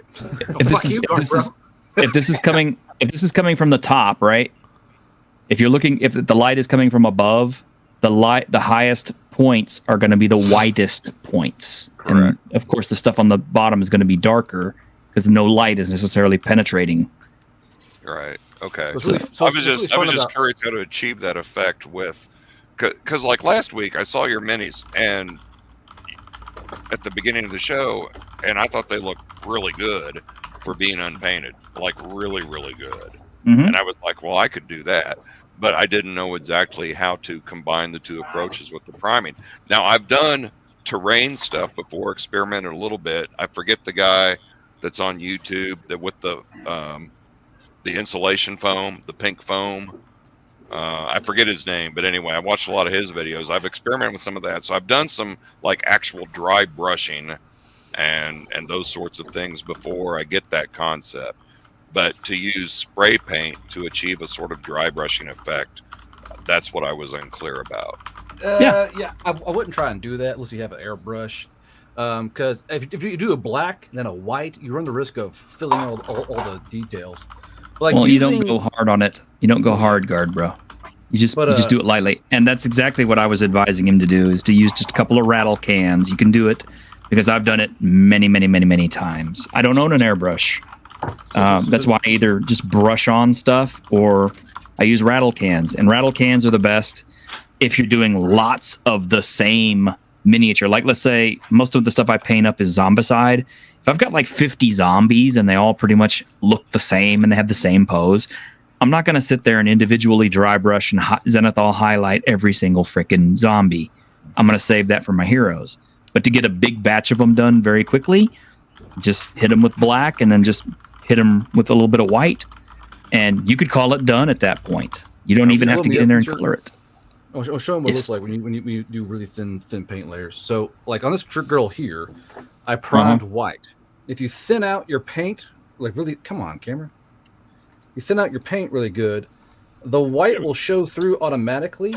It'll actually do auto highlights without the need of actually highlighting. So if you're basing white and you go really thin on your paint, it can actually do auto highlights on the raised surfaces. It makes things really easy. The same thing with this stuff here. Like, see, some of these guys, they got really fine details. Fucking Deltoid is like this guy here's got these fucking lamb chops. This is Callus. Would you please focus, camera? Here, come on. There we go. So the lighter you are on that paint, the more detail will not get swamped out by the priming. You need a really, really light touch. And you want to be careful because you see like the eye sockets and all that. You do a burst for a second too long, you will swamp that and it will lose all the definition. Then you got to strip it and do it all over again. So when you're doing that, you got to be careful because one pulse too many, it'll turn into a fucking mud man. Like, Emperor, do you still love me? And like no eyeballs or some shit. You be super careful. It's why I bought an airbrush because I'm like this. Try to get that prime on there because you got to be careful. There you go, Aaron. You can feel super bad about this one. And this one started out just like all the other ones with black on white. How do you strip a plastic mini? Very carefully. Well, we got to get purple stuff. Won't paint thinner dissolve the plastic? Yeah. So I use simple green because some things will melt plastic. I found out I had a big old jar full of Space Marines I bought, and I had sludge in the bottom of the fucking jar. I was like, no! Simple green, soaking your thing in simple green overnight, and then scrubbing it with a toothbrush will usually get all the stuff off of there. So I should experiment with like a cheap disposable, like here's a mini of a skeleton or a zombie or something, and where I've got like 50 more. Yeah, okay. I know. Like Squeaka. Squeaka has some good advice too. First, you turn on some nice music and you turn the lights down. That's how you get a mini to strip. And you soak your finger in some green sludge, apparently. If you live in Britain, they sell something called Dettol. I think that's right, Grim Jim. Dettol, I wouldn't think that's strong enough to strip paint from a miniature, though. Well, if you leave it in there overnight, and then use a toothbrush to scrub it. You just have to be very careful and check it every now and then. I just had to show myself. Fucking exactly right in the thigh. That's fine. Well, there's lots of ways. I'm learning things, and I appreciate everybody's help. I mean, the biggest thing is just keep going. Yeah. So I need to just go ahead and run a paint stream or two this week, and I have time this week, so I can sit down and actually go through it with folks. And if you guys want to come hang out and paint with me, Grim, who needs to paint his miniatures. Yes, I know. I have nothing to paint, so I won't be able to join that one. Caster, I know, needs to. Look at that. Look at that. Breed, I think you're missing the Dying Breed. So Dying Breed, if you want models just to fuck with, let me know. I'll print you up a whole bunch of like clone miniatures or something. I'll send them to you. But I do have character sheets that need cleaning. Did you ever see my stream where I made dry erase character sheets? Oh my gosh, that needs a lot of cleaning there, guard bro. Yeah, what is that? The fucking oxalotl. It looks like an oxalotl. Can you zoom on, bro? Can you zoom on, bro? I want to see that. Yeah. So I got tired of buying miniatures. I started. Come on, Cameron, you're killing me. I started printing these things out like this. Like technically, I could print out an entire Warhammer army if I wanted to. And if you want some models to fuck around with for cheap, let me know. I'll send you a whole bunch of like just trash models. No. I got big No. I got. I have too many. Don't send me any more. God damn it. I think he was talking to Dying Breed. Do it. Kill him. Give him the models. No, I mean, I bought all the old WizKids board games, the D&D board games that have like 40 to 60 minis in them, and I got them like I'd wait for sales and I'd buy them for cheap on Amazon. So I literally, and then I bought some other stuff too, Conan board game, other things like that.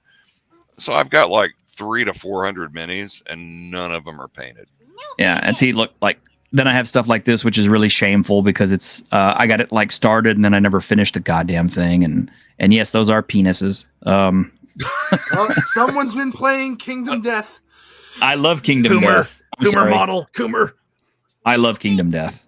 I can't find Kingdom Death for cheap now. Though. I would love Kingdom Death if it wasn't for the price point. Yeah, the price point is expensive. It makes 40K look like something the homeless can afford. It really does. Yeah, when you're paying $50 to $60 for a single miniature, but you're also getting some game material. When you're Kinda paying nice. $400 for a board game, yeah. Yeah, it's a great board game though. I will play Kingdom Death any day. I will not play Warhammer. So. Okay, so I bought more Eldar because my friends are getting into it and like, oh my god, come play. I'm like, so we're doing combat patrols only, and hopefully they change the rules where they don't suck as much. Because holy fuck, 40K has changed, and like James shamed the you worst into way. buying those Eldar, didn't he? Do what? Said James shamed you into buying all those, didn't he? Hey, Dazwolfen. And you chose the Eldar? Not even They the got- Dark Eldar? You just Bro, chose the regular Eldar? They have cute female girls now. Like, oh fuck yeah! Like they got like do. boot plate. They do. and cute heads. I'm like, fuck yeah, bro. Look, I am an unapologetic Coomer. Okay, the more And you females didn't around me choose I the have, Dark Eldar? They're too No, weird. he Look, really they're didn't. Literally completely the Coomer army. They got horns and shit now. It's weird, man. Like Yeah. they're no longer goth dummy mommies. They're just weird, like BDSM. This has turned now, into an bro. impromptu Yeah. painting stream, but Something to hold on to. Tabletop, you got to go, buddy. Yeah, I've been a busy bee lately, so I didn't get. Yeah, I know. Yeah, it's been a long. I just started another job, so and I'm happy All I with it. hear are excuses. It's actually been very enlightening. So I was gonna show up earlier, but I had this huge migraine, and then I overslept, and then I jumped in real quick, and then my girlfriend just told me it's dinner time, so I gotta go. Oh Okay. man, I wanted to Well- talk to you about tornadoes some more. The bomb Oh chain. yes.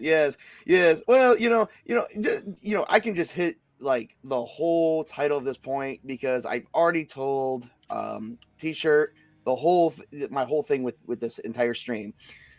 When 5e was going the direction it was going, when Wizards was going that direction, even way before Wizards went the direction they did just a few months ago, I already did a switch over from Dungeons and Dragons to Castles and Crusades. I've seen where this was going. And yes, Dungeons and Dragons was like my thing, but it's just going the way it's going. And I'm like, yep. Saying And no then, one else's.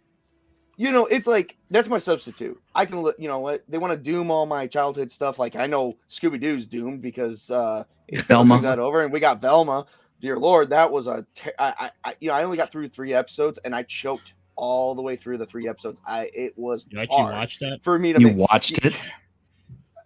If by watching means I fell asleep and I had it on night for noise and I didn't pay attention to anything that was going on and I had to go back and rewatch the episodes. You're gonna give yourself nightmares that way. Yeah, I- what's wrong with still you? counts as a view, and No, it was worse It than was that. It in was worse than that. It was worse than that. My girlfriend looked at me and said, "Why are you watching this? This is not anything I want on in the room. I don't want it on the TV. No more. We're done." And I said, "Okay." I'm like, "Yeah." I was just trying to see what the fuss was all about. I can't even. I go to my Amazon Prime and I go through and I said, "Okay, Lord of the Rings." Okay, well today I just bought the 6 movie pack of Lord of the Rings because 3 movies of The Hobbit and Lord of the Rings, and I'm like, "Yep, not touching Rings of Power through Amazon either." Because I tried to get through the first episode and I'm like, "Yep, nope, I'm already done." Yeah. Oh, come on. So- Galadriel is such a wonderful character. Right? Everybody loves her. Yeah. So what I do to deal with this, I just rewatch the old stuff. I don't. Care That's for what the I new stuff. said earlier. That's exactly No. what I said earlier. At, If I wanna at some relive point, my you run old- out of old stuff, though. If I that's when want you go to looking relive, for the indie stuff. Do you though? If I Because like, wanna- there's so much stuff that we've never never checked out. True. I'm finding a lot of stuff from Japan I really enjoyed. Actually, I'll show some off on camera. It counts. You gave them Velma views. You should feel bad. Carol. Months now. My favorite part is how blatantly racist that Velma is, and I laugh every time, and then I spit on myself. and so if I want to relive my old gaming days, I play Castles and Crusades. Ironcaster was invited to one of those days for me. I just got this winner right here, Executioner 1 and 2 with Sonny Chiba, JJ Sonny Chiba. Yeah. And it's great. I love it. It's so funny. Today it's so crazy over the top. California. CNC is a third edition retro clone, right? Second. Second, okay. First and second, yep. It's kind of its own thing at this point. Well, they have their Engine. own. The Siege Engine was actually developed and owned by their parent company, which I forgot who it was, Chenault and Gray, I think it is. They did use the basis for it was first and second edition Dungeons and Dragons. Then they made the Siege Engine go into it to get away from that. Now they're in transition to get away from the OGL completely after the last stunt that Wizards was pulling, that was leaking all over the internet. We talked about it. Joe. I can't show off my stuff. Does AC go up or down? AC goes up. It Up is the is correct. It is the correct choice. 5e actually stole a lot What of the stuff. hell is from Genocyber? Genocyber. It was it's a anime that was released back in the 90s. Very really good, very violent, extremely violent. Isn't it? So it's Actually, good let me and see. based. Gotcha. Copy. Yeah, it's good and based. We can hear you crunch, Greg. Yes, we can. And, Based.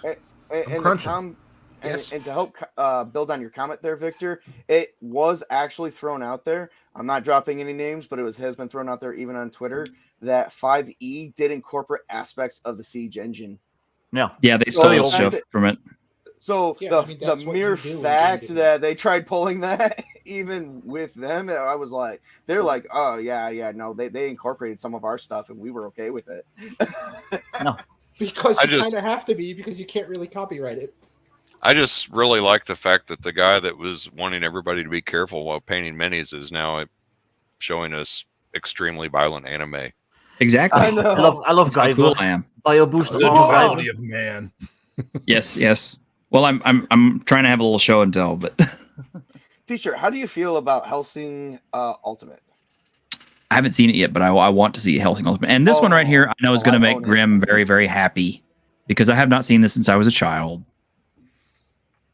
Flash Gordon. Yeah, No, it should be film. it should be Flash Gordon with an E. I have Flesh Gordon also. Yeah, Flesh Gordon. Flash. Yeah. Flesh. That is actually a movie. There was a Flesh Gordon, yeah. Yeah, I have it. Of Over here on course, you Blu-ray. have that before you got Flash Gordon. Yes, well, you know. There was also an Edward Penis Hands. There was also Grim. I remember Edward Penis Hands. What's Draconian Rhapsody? That's what we'll be playing next week. There's several of these. They are self-contained adventure and system books, so it's like a fantasy movie for your game table. So nice. Like, pick up and play, which I thought was a Really nice, have to get it on nice one of the idea. games one day. Yeah, you do. Oh, Squeaky, you have to play.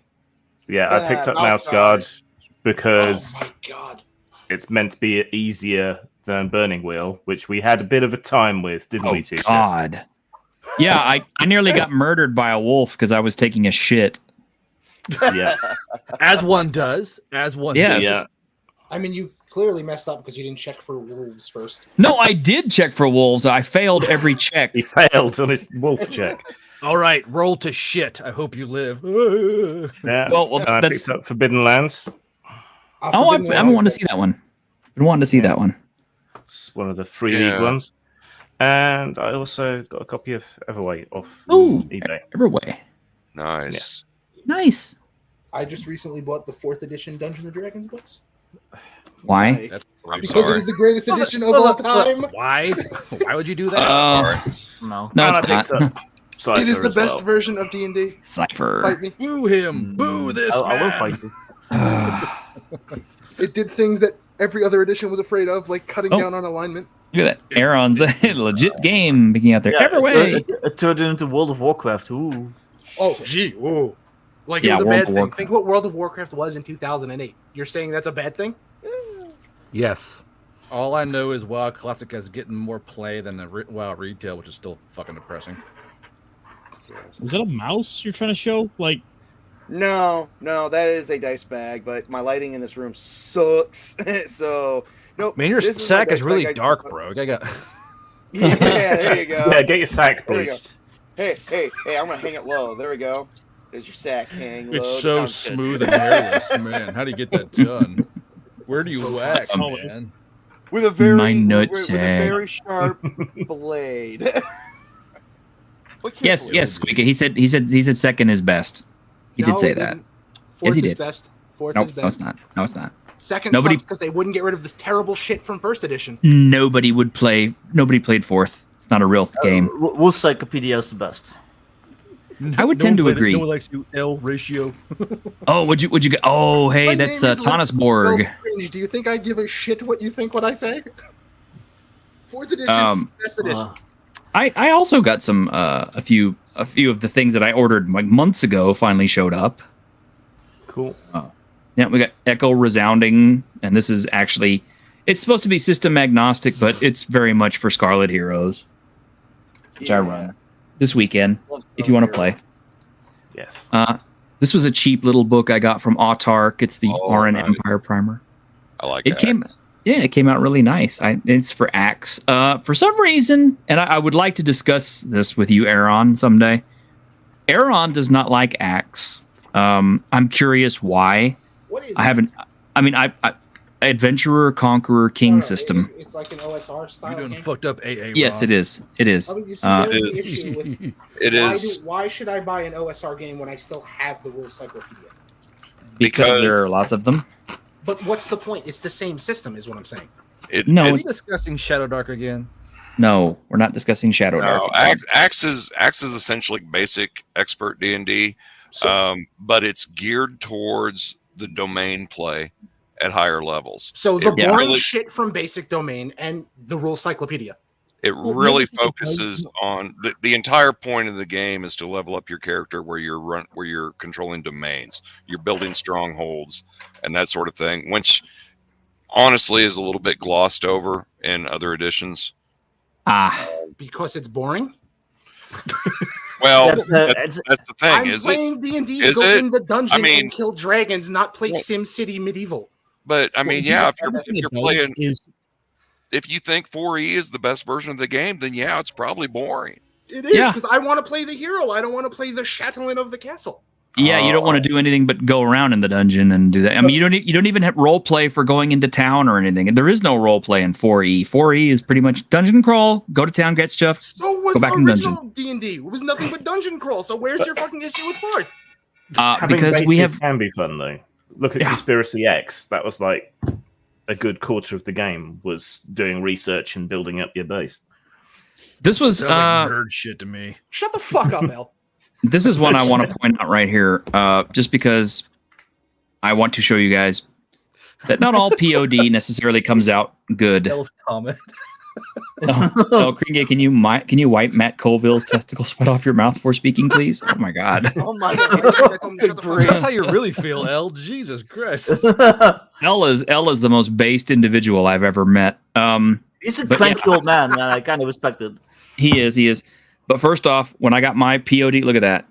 The it's spine was creased. What the it was Oh, creased. Oh, that's not the bad part. Who is that Here's the from? bad. That's not the bad part. It was This is the Crease, best you say? part. Well, it is made by Whoa. McCrease. Oh, Hey. shit. This was bent. Come on, that was You see a good how joke. it's. You see how that's. Wow. That sucks. Did you Dude, how the hell that contact happen? them? Did you I will Drive be. through or- This is drive through. This is the Okay. first time I've gotten a really bad copy from drive through. So I once It's got not a code common, from but- drive-thru for I don't remember what game, but I wound up The with the beginning entire of the end. Changeling the Dreaming rulebook with a different cover. ooh. Don't Yeah. complain that your book is creased when you buy a game from a guy named McCrease. I once got my book in someone else's cover, which was weird. That's weird. Canuck is Suram, but also Goblin Priest be able to get enough gold to finally unionize. Oh my God, you're awesome, dude. I love you. Well, I gotta go, but I want to wish you guys a good night and, Latest. and you guys enjoy. I'm sorry I wasn't able to stay long. I'll try and be back. next Saturday. It was really nice to talk to you, man. Oh, I appreciate that. You know, it took me a while to visualize who I was speaking with, and then when I got into the stream, I was like, "That's Dying Breed." I did not know that because I don't. I'm real bad with names and placing faces. So. But I want to wish everyone a good night. You guys are always awesome. T-shirt, you're definitely awesome. Thank you. So, I love these streams. I know I've been gone for a while. Like I said, I've been in getting into a new job, and yeah. Congrats on the new job. Thank you. I'm starting my 3rd week, and I'm already being moved up to the next position. And I'm like, wait a minute, I've only been in here for 2 weeks. They said, yeah, but you're better at it than everyone else. And I'm like, what? Okay. Real quick before you leave tabletop, since I have everybody here, because we weren't allowed to be on Victor's stream the other night. Yeah, that wasn't my stream. I was just a guest. No. It was your stream. Anyway, okay. So first off, let me ask y'all real quick. How many of you here, since you're all players and you're all DMs and you're all writers, how many of y'all believe that first level fighters are simply douchebag who came up off the farm and picked up a sword and decided to start fighting dragons? They can be. I agree with Victor. I agree with Victor. I was always thinking if you're a first level fighter, you're kind of like the young man who lost his entire family over due to a tragedy. That's why you're a fighter. No. Yeah, that doesn't why else would you come off the farm? Well, what edition are we playing? But that doesn't meet account for the fact that you're trained with weapons and you have good, decent hit points and you can train in armor and everything else that a fighter at first level is. Mm-hmm. Because at first level, good point. Douchebags. I mean, so So I have to go the other way then. you drove me to the other point. Aaron is going to save his answer. Wait. Yes, says fighters are not veterans. They are veterans. They literally are titled veterans. They're literally titled old school veterans. edition. If you go back to first edition AD&D, where it lists the class titles, right? Yeah, it says veteran. Yeah, and also in basic and multiple editions. Yeah. So a first level fighter has at least seen some action and has had some experience in martial combat. Okay, if you just take first edition, if you take henchmen, if you take hirelings, fully equipped cavalry are zero level men at arms. Yes. Sergeants, veteran sergeants are first level fighters. So if NPCs at 0 level can already be well equipped cavalry, if a first level fighter is a seasoned sergeant, why can't my PC be like, a reasonable badass at level 1? Why can't he be a guy who maybe served like 4 years in the legions? He raised up his pay, he quit, and now he's an adventurer. Why does he have to be a pig farmer who picked up a sharp stick? So that's my only point. That's what you mean. Okay, yeah. I see it. In third edition, though, when you got followers, level 6 was considered elite, and level 1 was considered like a peasant levy or something. So but third edition is the Wizards of the Coast. We don't talk about that. I think we're focusing more on mathematical mechanics than what would fit in a good story in that case. Well, I was going to say I prefer the Zero to Hero arc, the Luke Skywalker arc. Rules inform setting, and if you read all the rules from those old editions, Gygax and all those people obviously meant for first level fighters to not just be scrubs right off the farm. And that was the only point that I originally made, and people got mad at me. So I've got one question though. In D&D, first level fighter is someone who knows his way around a fight. Yes. Yeah. So my question would be, I'm not familiar with third edition. Are there 0 level people in third edition? No, everything has a class level. There are experts in first edition, and experts have less hit points and stuff. Fighter called, what was it, the Warrior in third edition? It's a lower level fighter. Everything had to be built in third edition. Well, then it would make sense that in third edition, a first level would be. Well, in third edition, everything was basically what you're doing from the beginning. Yeah. And a first level fighter in 5th edition, Jesus, they're like a superhero already. Well, as a writer, you would think if you're just starting out on a adventuring party, I mean, any schmo can wear plate armor and swing a fucking pole arm around. No, they can't. I mean, what first level fighter is going to afford plate mail? No, they can't. I'm just saying, any person can wear armor and swing a stick. No, they can't. He's not saying they can do it well. He's saying that they. I didn't say well. They can do it. Like, they're not great at it, but anyone can be a fighter. That's just anyone who's a combatant at that point. Yeah, I mean, to be fair, in the earlier editions, if you didn't score over an 11 on anything else, you were a fighter. I got straight 9s across the board. Also, in old school essentials, a first level fighter, if you roll well enough on your money, you can definitely afford plate mail. Plate mail is only like 60 gold. I just got this mail this week. I never read that. Yeah. Not to mention, I mean, not to toot my own horn here necessarily, but okay. I have actually been trained to use a sword. I have been trained to use a pole arm. Now, I have not been. I've actually worn armor and fought in it and been trained to use it and reenactment fighting, that kind of stuff. So you're a nerd. And anybody who screws with you is dead. Well, yeah, exactly. It's like I am pretty much a level 1 fighter. Does this mean that I can challenge Guard Bro to a fight and win? Probably not, because he's a military veteran who is probably. You have seen combat, haven't you? I've seen civil combat. That counts okay. Anything. I was military police, and also MP, I okay. have I was also like fucking blunt steel combative stuff. So so yeah, you've got some fighting experience too. So he could probably whoop my ass. But like man on the street, if he puts on some armor and picks up a sword to try to fight me, I'm gonna kill him every single time. Just because I know what I'm doing. Yeah, like if I put on armor and swung a stick, you would kick my ass. Yeah, I mean, you know, I'm not bragging. It's just always sponsors chance, but yeah. Yeah, I mean, yeah, anybody can get lucky, but you know, that's with anything. You know, like it was a guy with a crossbow bolt killed King Richard the First.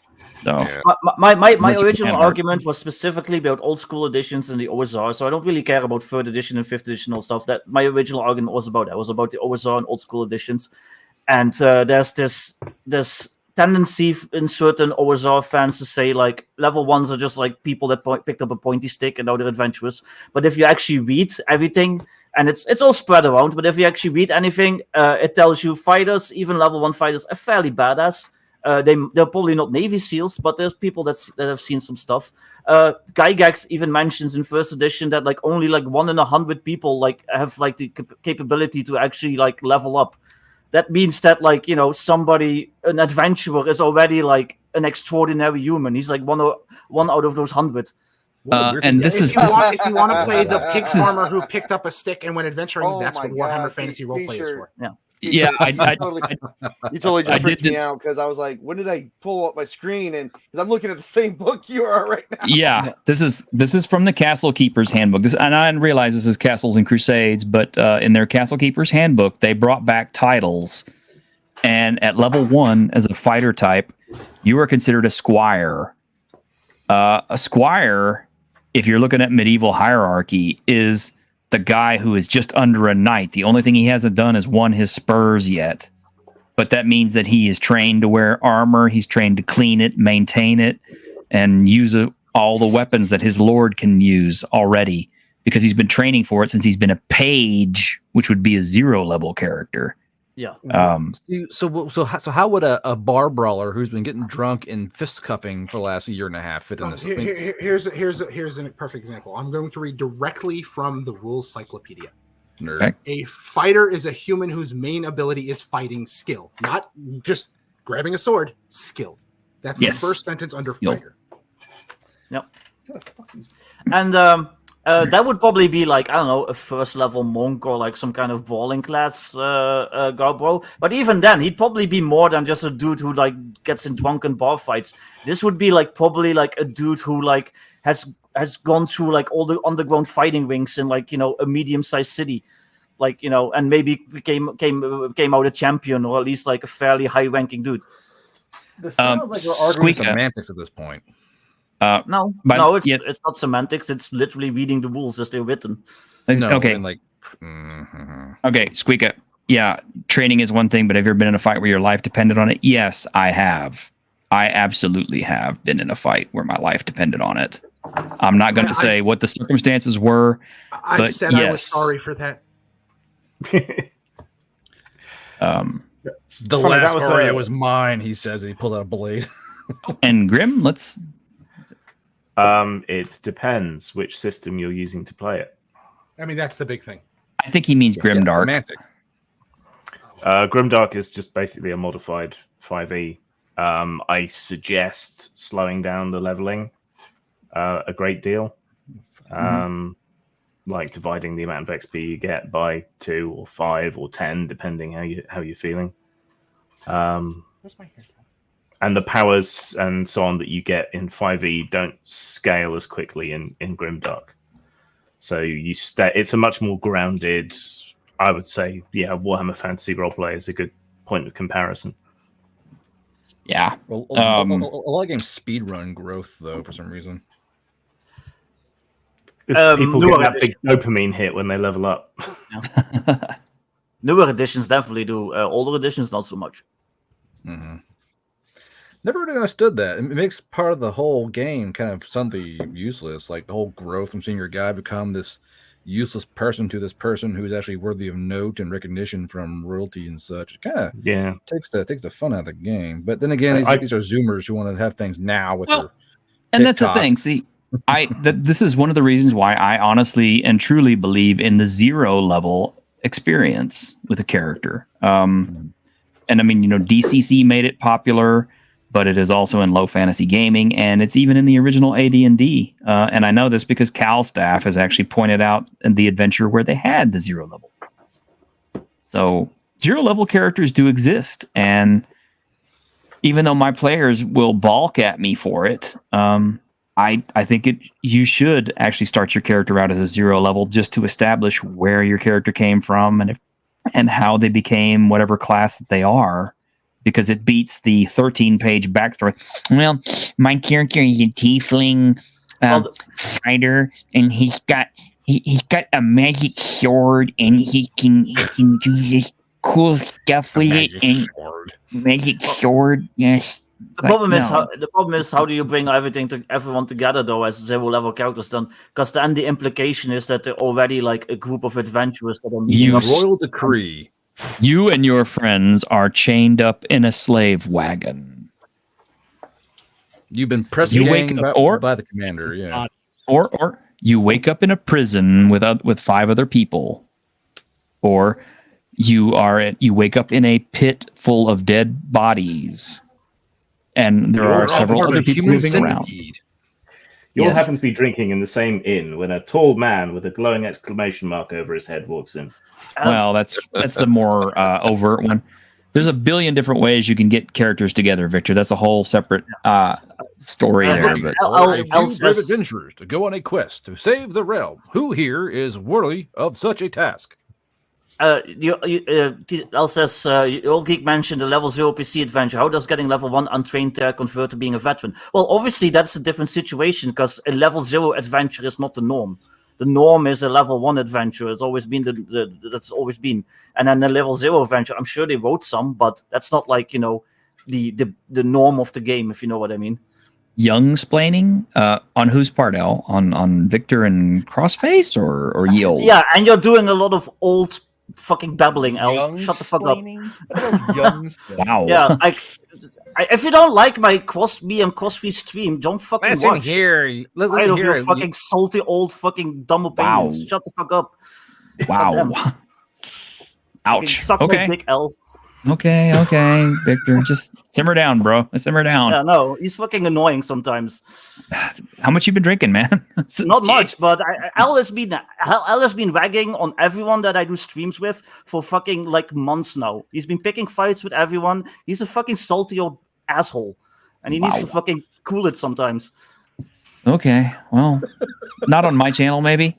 Yeah, sorry, but I know you tolerate him, but he's been going after everyone, and he keeps throwing out little jabs, and I've been tolerating them for months now. He's been throwing out little jabs at my co-hosts and people that I'm friends with, like this whole fucking time. Every time he's he's watching this stream, and yeah, he needs to shut up. Well, We should switch topics. Yeah, he takes jabs at me all the time too, Victor. But as I said before, I like L because he's honest, and what he has to say is usually, I think, comes from a place of love. Because if he didn't give a shit whatsoever, he wouldn't say anything, right? Because apathy is, that's the real killer. It's like when you absolutely don't give a shit and you don't interact whatsoever, then that means that they don't care. So I don't know, but that's just the way I choose to take it. I mean, you're free to take it any way you like. I mean, people criticize me all the time. Well, he was insulting Kringe earlier. Like, that wasn't nice.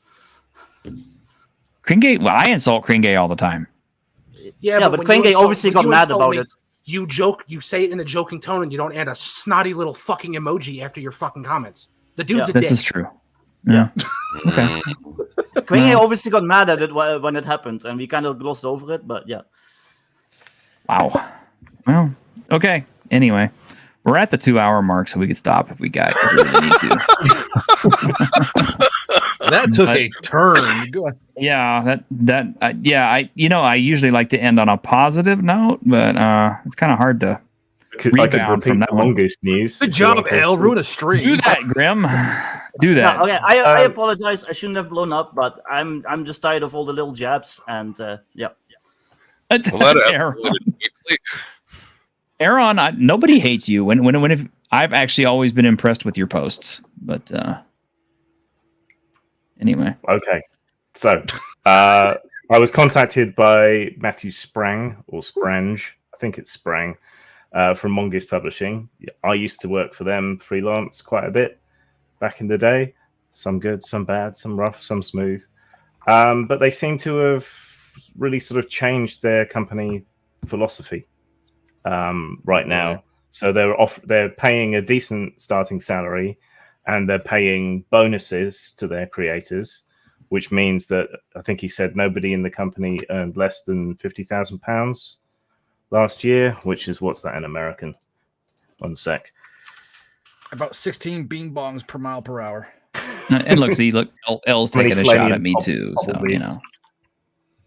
How dare your stream do what you want to do, T-shirt? Who do you think you are? That's over $60,000 at current exchange rate. And he seems to be doing the kind of Silicon Valley thing in that, you get food there and everything. And, this is against the backdrop of the recession. They're paying to help people get an education, pass the driving test. They're doing company cars, all kinds of stuff. Now, one thing I did always know and admire about Matthew right back in the day, he invested the money that they made from the D20 boom really wisely. And that seems to have allowed the company to weather the storm and keep going. And they're shifting to a more sort of creator-owned model. So it was just nice to see a company treating their workers well. Like people, you mean? Like human beings. Yeah. A lot of RPG companies are just like, well, you should be happy to work here. This is a dream job, doing your hobby. But you still need money and you still need inspiration and you still need time to breathe and so on. So just after everything with Wizards and other companies that has been going on recently, it was just really nice to see. And I hope to have him on my channel for an interview at some point in the near future to talk to him more about this. Yeah.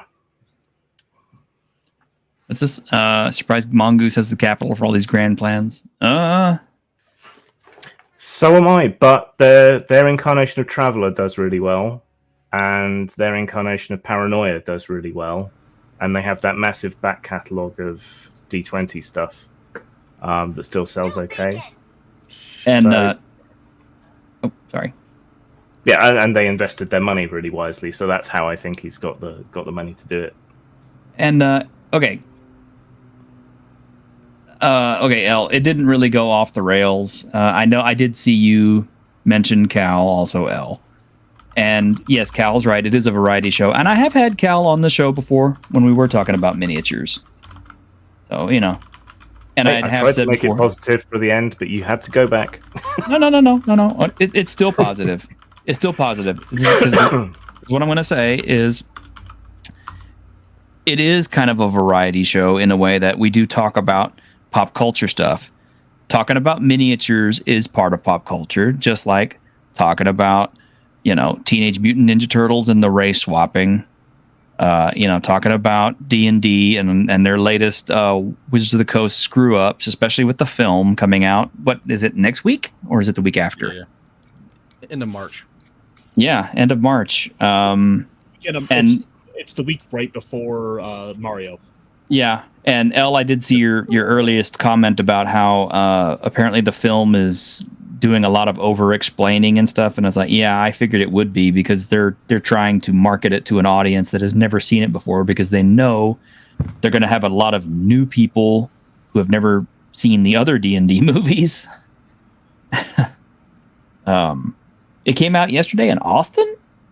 I don't live there, so I guess good for them. I'm not going to see it. I'm not going to waste the money on it. I'm going to wait till it comes to a streaming service I'm already subscribed to and then watch it and check it out. I was going to pirate it. They can't stop me. Guard bro with the eye patch. Yo. But this time of year. Yeah. This is a pop culture show. When we talk exclusively about gaming and stuff like that, it's supposed to be the Tuesday Dungeons and Discussion show, which we will have this week, by the way. This week, yes, Tuesday 9 a.m. We will have a Dungeons and Discussion show. We will be discussing the stagnation of technology in fantasy gaming. Because Greg, what's wrong, Greg? Greg, okay? Yeah, I'm just like, technology. It's like my enemy. It's your enemy. I don't like change. Here you are. No, I'm definitely a Luddite when it comes to that stuff. I have a pencil and a piece of paper. That's how I do my D&D. Yeah, beat it with a stick. Yeah. Mm-hmm. But yeah, if I could carve my dice out of bone, I would. Bone from the animal I just killed. See, at this point, I'm like, every podcast will go off topic. This is nothing new. I don't know why it's even being a discussion topic right now. Every podcast goes off on rails. There's no podcast on rails. You have a general subject. If you go veering off, fucking oh well. If Elle would not survive on my fucking podcast. I go like bouncing around like a fucking ADD hood rat. And to our credit, at least nobody has whipped their penis out and peed on the keyboard yet. So give me another 20 minutes. Yeah. No. Yeah. So I don't know why we're in the wrong aspect ratio for my penis. Yeah, we I are. don't get why I being so chatty about it. No, if you don't like it, turn the fucking stream off. I mean, come on. It's not going to happen for me. Dragons do it a little bit differently. There you go. Since my two penises, behold.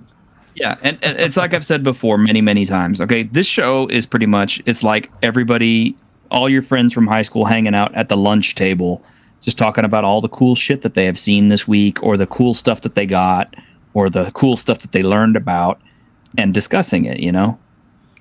This is not meant to be like a hard and fast, topical discussion show where we go, point by point on various topics. I've tried that before and it sucked. It kills conversations. It makes people miserable because you have, like person B who doesn't know what the hell it's about, and person A who knows everything about it and wants to talk the entire time. So, honestly, you are nerd. Where do you think you are? Fucking Nerdrotica? Calm down. Exactly. So since we're off the rails, bullet points? since we're off the rails, what about those new action figures from WotC? Oh boy, those things. What do you mean action figures? The fuck are they done now? They have no points of articulation except for like what the hips and the arms. They look okay, but they look like something that'll sit on your nightstand or whatever and just gather dust. So Dude, Figma, you can get the right? Ifrit from DMG. Like if they don't move, they're like anime Figma. There's display. You guys bring me down. Mason jar with you. You guys bring me down. I just get depressed. The djinn and the sorceress are the same side. Well, I mean, I can understand why, because obviously they have to sell miniatures. You got a picture of these things or what? Yeah, there's some up there. Ironcast, you want to fish some down? just doing that. Just The D&D figures that make Michelle Rodriguez face, Mr. I haven't seen those yet. I have not seen those yet, L. No, it is an Ifrit. It's the big old Ifrit from the DMG, the old DMG. Yeah, the first edition. Yeah. You know, Jinsai, she's just big bone. Squeaka, I want you on the show so bad again. I'm not you going to so buy much. them. By the way, I'm not going to buy them. I wouldn't buy them either. No, I'm just not. But I mean, you guys don't buy every WotC product. You are true. No. No, I don't think I own any WotC products. This is too awesome not to show off. Hang on a minute. Let me pull this down. Thanks, Grim. That also has 0 points of articulation. It does have 0 points of articulation. Wow, I don't think I'd buy that either, but I would probably buy this before I bought the... My favorite action figure still falls from the Rocky line. Oh, yeah. There you I go. love the warning choking hazard. Oh my god! I'm gonna use entire brick. Why did no one warn me? I hate how dumb humans are, man. They get like, oh yeah, don't chew on this giant plastic piece. Okay. Yeah. Oh Putting my front towards enemy on Claymore God. mines is Look at ridiculous. that fucking neck. Holy She looks like shit. She looks like The Rock with hair. She has a goiter, dude. She does. It's supposed to be Michelle Rodriguez. Okay, I can't stand that woman, and she deserves better than that. Look how far the ears are backwards. That's so weird looking. Because it looks like it looks like a mask from one of the real dolls that they put on. You ever see those? Yeah. Guard bro. Remember, if she has an apple, she has a banana. I have an apple. I have a pen. And likely a fruit's involved, eh? Well, he looks okay. That's he looks okay. about 12, but yeah, he does. How look did 12. the Twinkie skinny boy look better than the fucking hulking muscle mommy? Like, how the fuck that worked out? What happened here? Because they don't know how to make women when they sculpt. They're not allowed to make attractive women anymore. No, that's true. They're not allowed to make attractive women anymore. Women can't be hot. Why? Because I said so. He cries in the corner. Because I said so. You're making these women look over-sexualized. What's wrong with you? What is that yellow thing on his belt? I didn't see it. Banana? Okay. There we go. It looks like a belt buckle? A horseshoe? Or a dial? Or some like magic item, I'm guessing. No. Oh, it's one of those the, punch label things. Yeah. I like the, it's a labeler. It's a label maker. Like, there's no shadow on these. Like, there's no shadow, nothing. It's pure plastic. What the fuck is that? No. What class is that supposed to be? He's now Magneto. Yeah. Cue the X-Men theme. I like the I like the shoulder bag though that came from the Arizona tourist trap. Oh, this is Dungeons and Dragons Golden Shower, Simon. Okay. That's no, for it when, explains everything. That's for when the complete Psionicist handbooks comes out, and that's defense against them. Look, I guess. Even at $25, that's pretty cheap. But even at $25, I wouldn't pay that for that. No. This is like $10 for a model. Yeah. No. I'll just wait for someone else to buy it and then 3D print it. They are high on their own sauce. Thinking that's okay to sell for $25. Do the Hugh Grant one again. That one's Yeah, I want to do the Hugh Grant. golden. Defense against the gay. Farmer.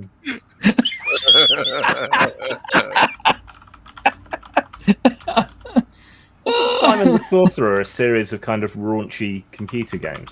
I thought Simon the Sorcerer was the dude from the Bible. Is That this actually- the, That's is actually this the bard guy? Oh. Yeah, that's Hugh Grant. Oh yeah. no. That looks That's nothing like actually- him. That No, does that- kind of look like Hugh Grant. No, I think that's probably the. I Yeah, think but that's Hugh probably Grant probably isn't a hard face to do because he's It just is Hugh aggressively Grant. He's British. literally in the movie. Yeah. I like how he's the villain. obvious and bad the hip sockets are. He's got a giant like panty that they got sucking. That's probably the most accurate figure I've seen so far. Sort of, Are you yeah. sure? Because that face looks nothing like him, bro. That's like That's huge. That looks yes. That's Mrs. Doubtfire as a man right there. Oh. Oh, Robin Williams. Look, Hello. Look upon my goblet in despair. look upon my goblet in despair. Is that you fucking? I don't know. What the hell I is he? ordered a goblin. That looks like my Aunt Pam from Illinois, dude. Like to the fucking to a T. You know, when you look at it in a certain light, it does kind of look like an older woman cosplaying. As Hugh Grant. As Hugh Grant, yeah. Who the fuck thought? Yeah, you know what? This will do. Why does Hugh Grant get a figure but not Divine Brown? Oh no, that's supposed to be Chris Pine. That's Chris Pine. That's Chris Pine. Why are these so bad? Because there are people who will buy it because it says Dungeons and Dragons on it. Because it's Hasbro. You think they would at least like put some? Look Why? how There's long his fucking schlong is. Look at that fucking thing rocking. Why down would there. they put effort if they know people are going to buy it? Well, why is he holding Damn, the loot right. that way? That's not how you use a loot. You don't use it as a club. That's not how you play a ute. You're doing it completely wrong. This is the worst board ever. Stop making fun of me, guard bro. You get put in the L box. Yeah. We're also getting an owlbear. I saw the owlbear. That thing looked horrible. Logan Paul after the KSI fight. Yes, I saw that. Jesus, he got schooled. Oh, that What looks the fuck? that looks so bad. Where's Bro, the tiefling chick? what the fuck? Where's the tiefling chick? Yeah, where's the tiefling chick? The loot is used as a club. It's one of his attacks in the 5e rules write-up for the movie. Are you? No, Oh, that's yeah, not what the, you don't do that with a loot. If it's a magical loot, then it's indestructible. Sorry, Uncuster. Stop it, Grim Jim. Why You and your- like, Albert looks so weird, dude. Grim, stop doing that. Maybe he's just a fan of professional wrestling and he likes Jeff Jarrett. And that looks cool. Okay, that looks cool. It's a I'm dragon. good with It's kinda this. hard to fuck up a dragon, though. It's kind of hard to. Yeah, I mean, it could use a better paint job. I remember the Dragonheart action figures. Nice They camel weren't toe that board. bad. Edge. That mecha Tiamat. It just needs black primer and some highlights. Well, yeah. I mean, some xanthal highlighting. Yeah. you could use some dry brushing, yeah, because bring out those scales. Yeah. Oh, Squeaka, stop with the realism. Maybe it's marketed to children who don't care and are hard on toys. It's Stop. not marketed to children, Squeaka. Let's be honest. It's marketed to adults. Yeah, there's no children that have like $50 to buy one of those things. Actually, they're called man children. I'll have you know, and I'm one of them. Look at Thunderchode, the red dragon. I'm surprised at that card, bro. Thunderchode. Thunderchode. Historic guitar. Yes, just a pass. I heard about that. The historic guitar. Yes. Oh, They forgive you. call Yeah. them Thunderchode. The thing is, though, with action figures, the That was market is funny, largely adult collectors. That is who's buying them now, not for children. Yeah, we're not picking on you, Squeaka. It's true. It's I was actually showing Ironcaster a whole bunch of action figures the other day that I would really, really like to buy, but they're like, first off, they're $80 a piece. Second, I'm a man and I'm almost a 50-year-old man, and I don't need them because I'm not going to do anything with them except like sit them up on a shelf and go, ooh, they look cool, and then they're going to get dusty. But the thing is, like, if I was a kid, if I was like a 10, 12-year-old kid, even then, I'm not going to buy an $80 action figure. I mean, that's literally what it is, an $80 action figure. It looks cool. It's got lots of articulation and all kinds of cool stuff, but it's an $80 action figure, man.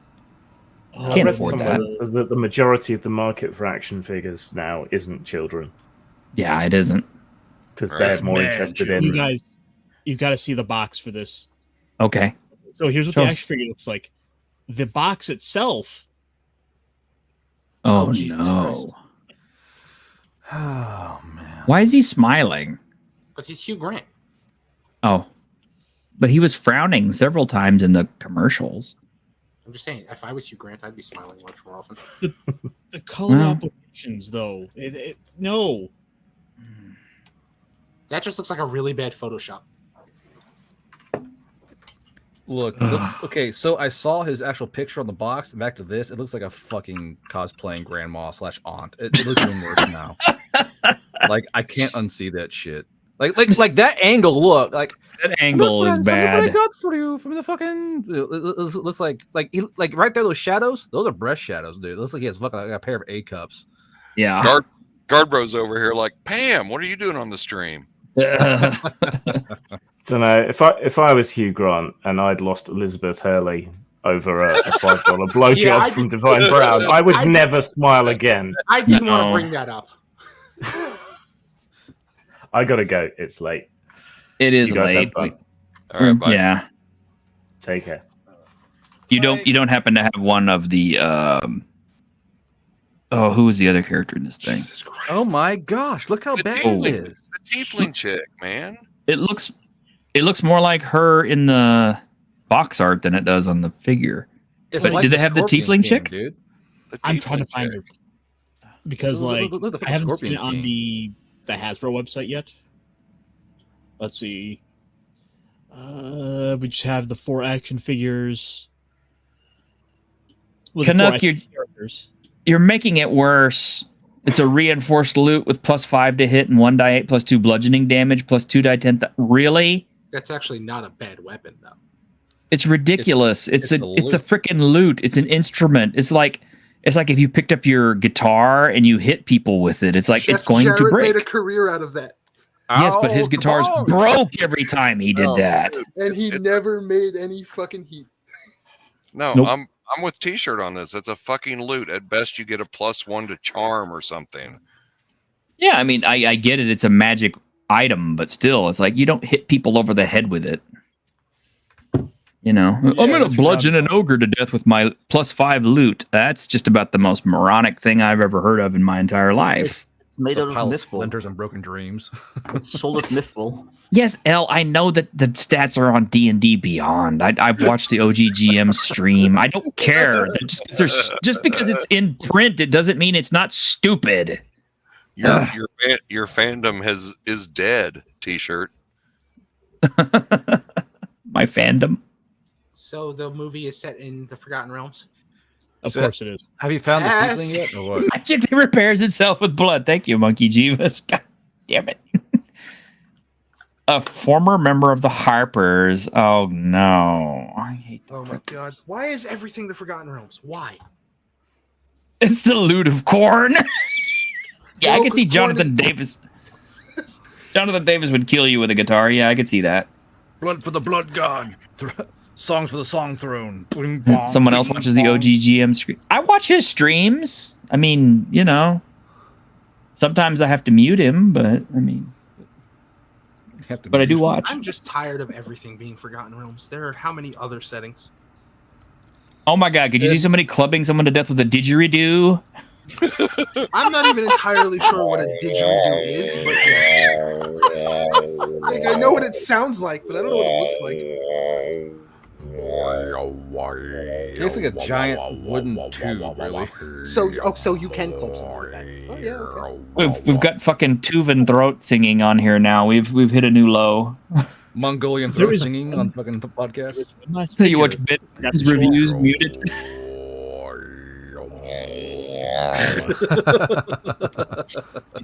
No. What are we doing? What is happening? It's total chaos. I mean, What? that's No. Come on, This is the gelatinous cube. What did you expect it to look like? Oh, he's No. so gelatinous That's and cubey. That's Well, probably the most accurate piece of action figure for the movie. Yeah, Well, they got okay. the cube part right. Yeah, Bar I that mean, low. Wow. Just pour some lucite in the mold, guys. We're good. yeah. Well, folks, we've put the bar so low, it's gonna look great.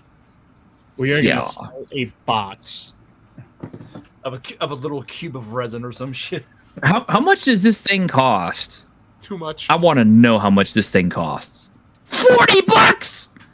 No way. $35. Jesus Christ. That's before shipping and taxes. Well, that's what I'm saying. It's like, yes, it's going to be because it's $4 flat rate shipping, so $34.99 plus $4. It's So you pretty probably much, have to and then get a there's certain amount. there's for taxes. Like, as a painter, why is there no shadows on the bone or the book? It's just like Because literally it's like washed gelatinous. out. It's Because gelatinous. Hasbro produced it. It's poking out. Add some shadow to that bitch or something. Good lord. Because the Chinese children who are working on this are employed to do a lot of other tasks. Okay, they can't be expected to shadow shit. They have to get some other toys out. Just give them some gnome oil and they'll do it. To make cube. You no shadow cube. We don't have time for this. Got to get 50,000 of these out for Hasbro. That's probably more true than it is fake, really. If you actually think about It probably is. I didn't buy it, but I did see a that a Dungeons. What the Transforming fuck D20? is that? It's not I even thought- inked. I saw Dungeons and Dragons book for sale in Target today by the checkouts with Chris Pine's picture on it. I didn't look too close. I was in a hurry, but Our target is thirsty soccer moms. Ugh. I mean, So it's an that's animal. Displacer Beast. I don't know how I feel Displacer about Beast that becomes these. a D20. Why would you do a Displacer Beast? Well, they have a whole bunch of these. That's just the first one. These are kind of cool. These should be the dragons. Well, Like this. But better. Displacer Beast roll out. Transformers or somebody at the design. Displacer Beast was basically Ravage. Yeah. Dicelings, yeah. The Diceling set. Dicelings. That's what they're called. That's what they're called, really? Yeah, They don't even Ironcaster color them, actually. just color the numbers, guys. I know, and they should at least color it in the numbers. Ironcaster showed these to me months ago. That is These an look like owl fucking, bear. These with look extra like chromosomes. McDonald's toys, dude. They do. Look at its hands. How much are Actually, these? if you, How if much you- are these? yeah, how much are these? If These you know what this is, what that looks like to me, $15. $20. How big are they? Oh my god! They're not very big. But dude, if you push the button on his back, he shoots rockets. No, he doesn't. This one doesn't have Oh. rockets. If Well, you it push looks the like button on his back, he tells you your franchise is dying. You know what he looks? He looks like an owlbear done up in cubism style. He looks like he looks like he should shoot rockets. I'm sure he'll come with the custom Magic the Gathering card. Just a passer. Stop. Oh, guys, I don't need everybody to tell me the history of instruments used as weapons. Okay, I'm a historian. I actually know this stuff. But you only know about the instruments used as weapons that involve urine. Well, I do. Not a lot of crossover there. Hey, Well, hey, it's a T-shirt. It's a little known fact that back in the Third Dynasty of China, Uh-huh. What pisses me off about those dice things isn't that they're shitty little toys for a shitty movie. It's that they don't color in the numbers. Yeah, that bothers me. Like, That I know just- it's a stupid thing to get angry about, but That sets off your activating my OCD, doesn't it? that's what Yes. that's They're what dice, the they're- crayons are for. Yeah. Wouldn't even work because the numbers were raised. Hey, just a passerby, you be nice, okay? I have Rock Lords. I still have some Rock Lords somewhere. Well, it shows Okay, a lack of care. I like Rock too. Lords. If they can't do the bare minimum, you're like, this whole thing's gonna be on fire. I know about that one, Canuck. Buy a crayon, color in your own numbers, kid. Yeah. But the numbers weren't raised; they weren't depressed in. Yeah, So the if they crayons were would work. Phones. Yeah, if they were in depressions, you could do it, but that's giving me depression. Anyway. I'm depressed because I never saw the Tiefling chick. Yeah, I never saw the Tiefling chick. Did they not release a miniature of her, or a figure of her? She was actually kind of hot. In the movie, yes. They only released the owlbear version. Well, Probably they're because they knew furries, the yeah. sculptors would ruin it. Yeah. They got one look at Michelle Rodriguez. The furry fan base. So only sexy owlbears from here on in. No, you know what it is? Here's how the conversation went. Okay, so next we're going to be working on the Doric figure. Okay, now guys, here's the one that's based on the barbarian chick. Oh my God, look at that face. I tell you what, don't make the Doric chick because obviously you can't sculpt for shit. But sir, what about the barbarian chick? Well, we've already got 5,000 units of that, so we got to just keep on going with the order.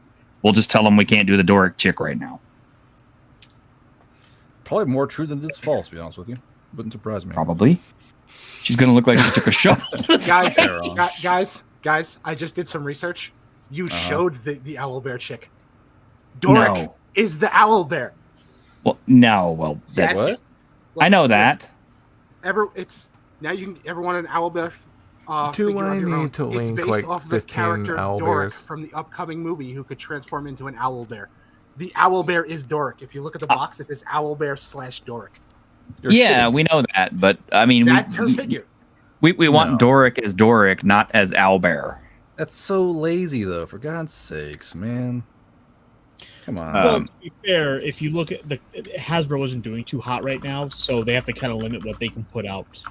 Yeah, maybe they don't think the Doric as Doric will sell, especially after they see the movie and go, "Oh, I don't know." They're banking a lot of money on this. One of the Dicelings is a beholder. They fucking released Hugh Grant, and they don't really release Doric as Doric. They got to have a bad guy to fight, and Hugh Laurie is the bad, or Hugh Grant is the bad guy. I get that, but I mean, why don't you released everything else but the cute chick? Oh wow! Well, there's also the I sent you the Dicelings. The wizard lady. The Beholder one is actually kind of cool looking, and the White Dragon is kind of cool looking. Is it a blue eyes white dragon? Well, it is a blue and white dragon. It does have blue eyes, and it is a white dragon. Maybe she's inside the owlbear. Break one apart, buy one, break it. No, not for $50. I have to rescue my waifu. Parts go flying. Remember when toys were good? They made you feel happy when you buy them. Where have the good days gone, gentlemen? I remember getting in trouble for pistol whipping my sister with Megatron. I do remember when toys were good. Yes, they're better now than they ever were. So evidently, there's some controversy about that owlbear. The previous 10 minutes would suggest otherwise. Yeah. Let me show you something to redeem my statement here. It's all like anime figures. No. They are awesome, but no. Here's one we'll all recognize. Weapon. This is the 7-inch War Duke action figure that they're selling. I have one. So of why? those as well. So why can't they do that for everything? Like it's very clearly not hard to do, right? Like what yeah, the fuck is I mean, an issue? This is badass. I would love to own this. It's got articulation. It looks cool. I mean, so I'm looking at the product features for the owlbear figure, and it says premium articulation. It doesn't have a premium. It doesn't have 2 pairs of hands. Though, is that it's put out by NECA. It doesn't have a golden retard helmet. No, it doesn't. I still have all my $4.99 GI Joes, and yeah, they are better now. The big ones are really cool. Black. They just I don't want to buy like $40 worth of action figure for it to sit in a cardboard box with no plastic thing to where I can see the character and do nothing with it. I don't ever do that. I own one action figure, and that's it. Not really my thing, collecting wise. Yeah, I quit collecting action figures back when after I got into college. I saw that. For the I don't have any action figures. I got a stuffed Baby Yoda. That's about it. I've got a giant centaur body pillow. That's it. It's in the corner. That's all I got. Is that your waifu pillow? Yeah, my fans bought it for me. Yeah, that's for his OnlyFans stream. Do what? Is that like the last one? No, here. How do you post a link to Doric? I can't hear you, so give me a second. Huh. They have an actual Doric action figure? I'm going to take a look. Garbro's bringing out his OnlyFans. Oh, no. It's real gold. Yeah. There's a Pop Doric action figure. I'll pay $5 a month not to see it. No. I see the one. I see the one that L's talking about. I got it, L. I got you, bub. That's how big this fucking thing is. It's a giant L-shaped body. Look how big that fucking thing is. I can't hear the haters when the body pillows got me all swamped in and source and safe. This thing is huge, dude. Now, I can't flip it around because of stream reasons. I'm sure T-shirt won't appreciate seeing what I don't want to see naked centaur thing on my stream. Maybe in private, but I mean, if it's a male, like, how are you, like... Are you... Okay. That's her model? Yeah, that's not horrible. They gave her a fucking man chin. Why can't they just model shit? Yeah, she her looks chin somehow is... skinny and fat. She's got a fat face and a skinny body. Well, I for one am very disappointed. Her thighs look kind of thick. Well, some guys like thick thighs. Not like that. Shovel face called. Yeah, she does have a shovel face. Don't knock it till you try it. Bro, like, I Shovel don't face? understand. Like, look from left to right. Like, they removed the tight corner chin. They gave her big, wide cheekbones. I don't... Yeah, they took away, like, half her fucking rib cage, and now she has a much shorter waist than what she should have. I mean, I don't understand how you can fuck it up so bad. But She guard can bro. wild shape so that she's transformed into that. But guard bro. Look at with the chin protruding like that and under the jaw like that, you can rest your testicles on there. That's a Bruce Campbell chin right there. The crimson chin. All right, guys, I'm gonna have to wrap it up for the night. Yeah, I'm gonna have to. That stopped him. That got him. I'm done. Okay. Let's close out. Thank y'all everybody for being with us this week. Even though, guys, we're here to have a good time, and I think we generally do every week.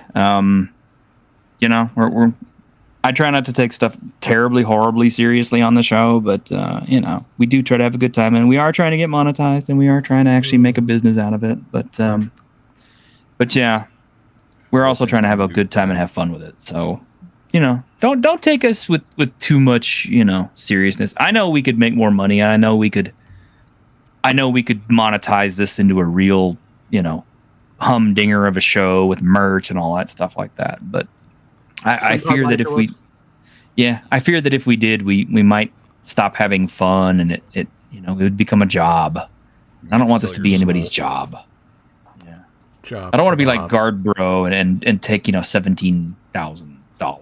I do want to be like Guard Pro and take in $70,000. Yeah, I do too. What am I saying? What you gotta do is I have a house. I have bills. Yeah. Here's your first step: draw animated titties. Second step: profit. That's all you gotta do, friends. All right. Well, we'll take that under advisement. I know quite a few artists. I could, chain them in the basement and have them just draw titties. I said draw more cowgirls. I'm trying, sir. I'm so hungry. How are you supposed to eat if I don't get my daily allotment of cowgirl titties? Oh no. Real quick, just as I feel like I'm begging, but like I said, I lost some sick time, so I ended up getting a very, very small paycheck this time. So I'm actually hurting a little bit for cash. If anybody would like to tip us because they like what we do and they feel like we're worth it, here is the tip link. I'm not asking for millions or anything like that. Please don't put your life savings into this. I'm not going to have sex with you. So just for my money then. Not even for the 13 whatever dollars that I sent you earlier. Yeah. Not even for the $13. Not even gonna get a Hummer. I might give you a lick on the cheek. Okay, I'll give you a lick on the cheek. Okay, I'll take it. So, Some light, heavy petting. That's all you give. Yeah. So guys, if you've stuck with us this long, for only 20 cents a day, you too can sponsor a starving T-shirt. Yes. Quick, somebody play Sarah McLachlan. In the God, I don't have any. Of the angel. Do I even have anything sad to play on this? I don't have anything sad enough to play on this. Your intro. No, but seriously, I mean, if help a guy out, I'm going to try to help him out here after we get off the stream and see what I can do. Oh, here we go. This might work. Sickness, you know, he can't help being sick. It's not like he squandered his money. So true. True. Just my paychecks. He got caught playing, anime gacha games again. Blew 10 grand.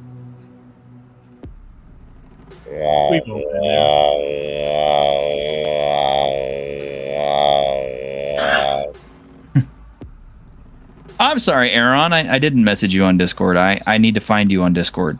You're not hurt. I'll come find you. Thank you, Pop Culture Archivist. Yeah, I do like to make you guys smile. And T-shirt isn't the girl from Stranger Things getting asked by our producer for a yikes! I don't know. Probably. I saw that. I saw that. L. Oh man. Is that true? Yeah. Well, apparently, according to her, it is. Oh, right. I see. It's one of those, is it? Yes, L. I'm doing what I love. So. All right. Anyway, right. He loves suffering. That's why he's here. All right. Kringe really has to go, so he just left, and we have stuff to do. So, take care, everybody. Thank you for hanging out with us this week, and take care. I'm off this week, so I'm actually going to have some fun. I'm gonna be on stream a little bit more, so I hope I can see some of you guys on stream with me tomorrow. All right, tomorrow, and yeah, tomorrow I am running Scarlet Heroes, so 2 p.m., 3 p.m., whatever. I'm going to be on. So we shall see. Join me and Grim and everybody else. Fuck! I got glue on my finger. Shit. God, bro, you're not supposed to glue your fingers together. It's so hard. Fade out.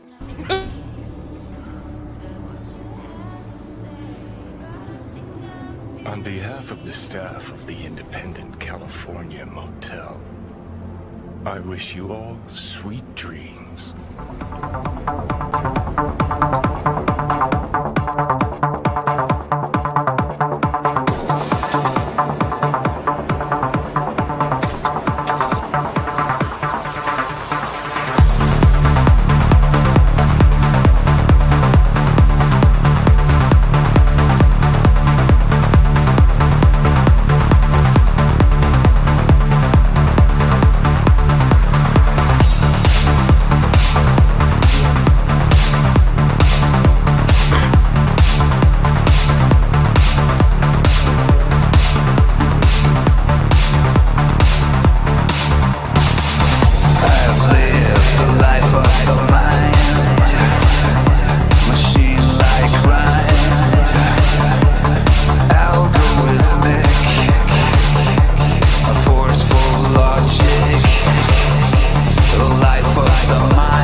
Wake the fuck up, samurai.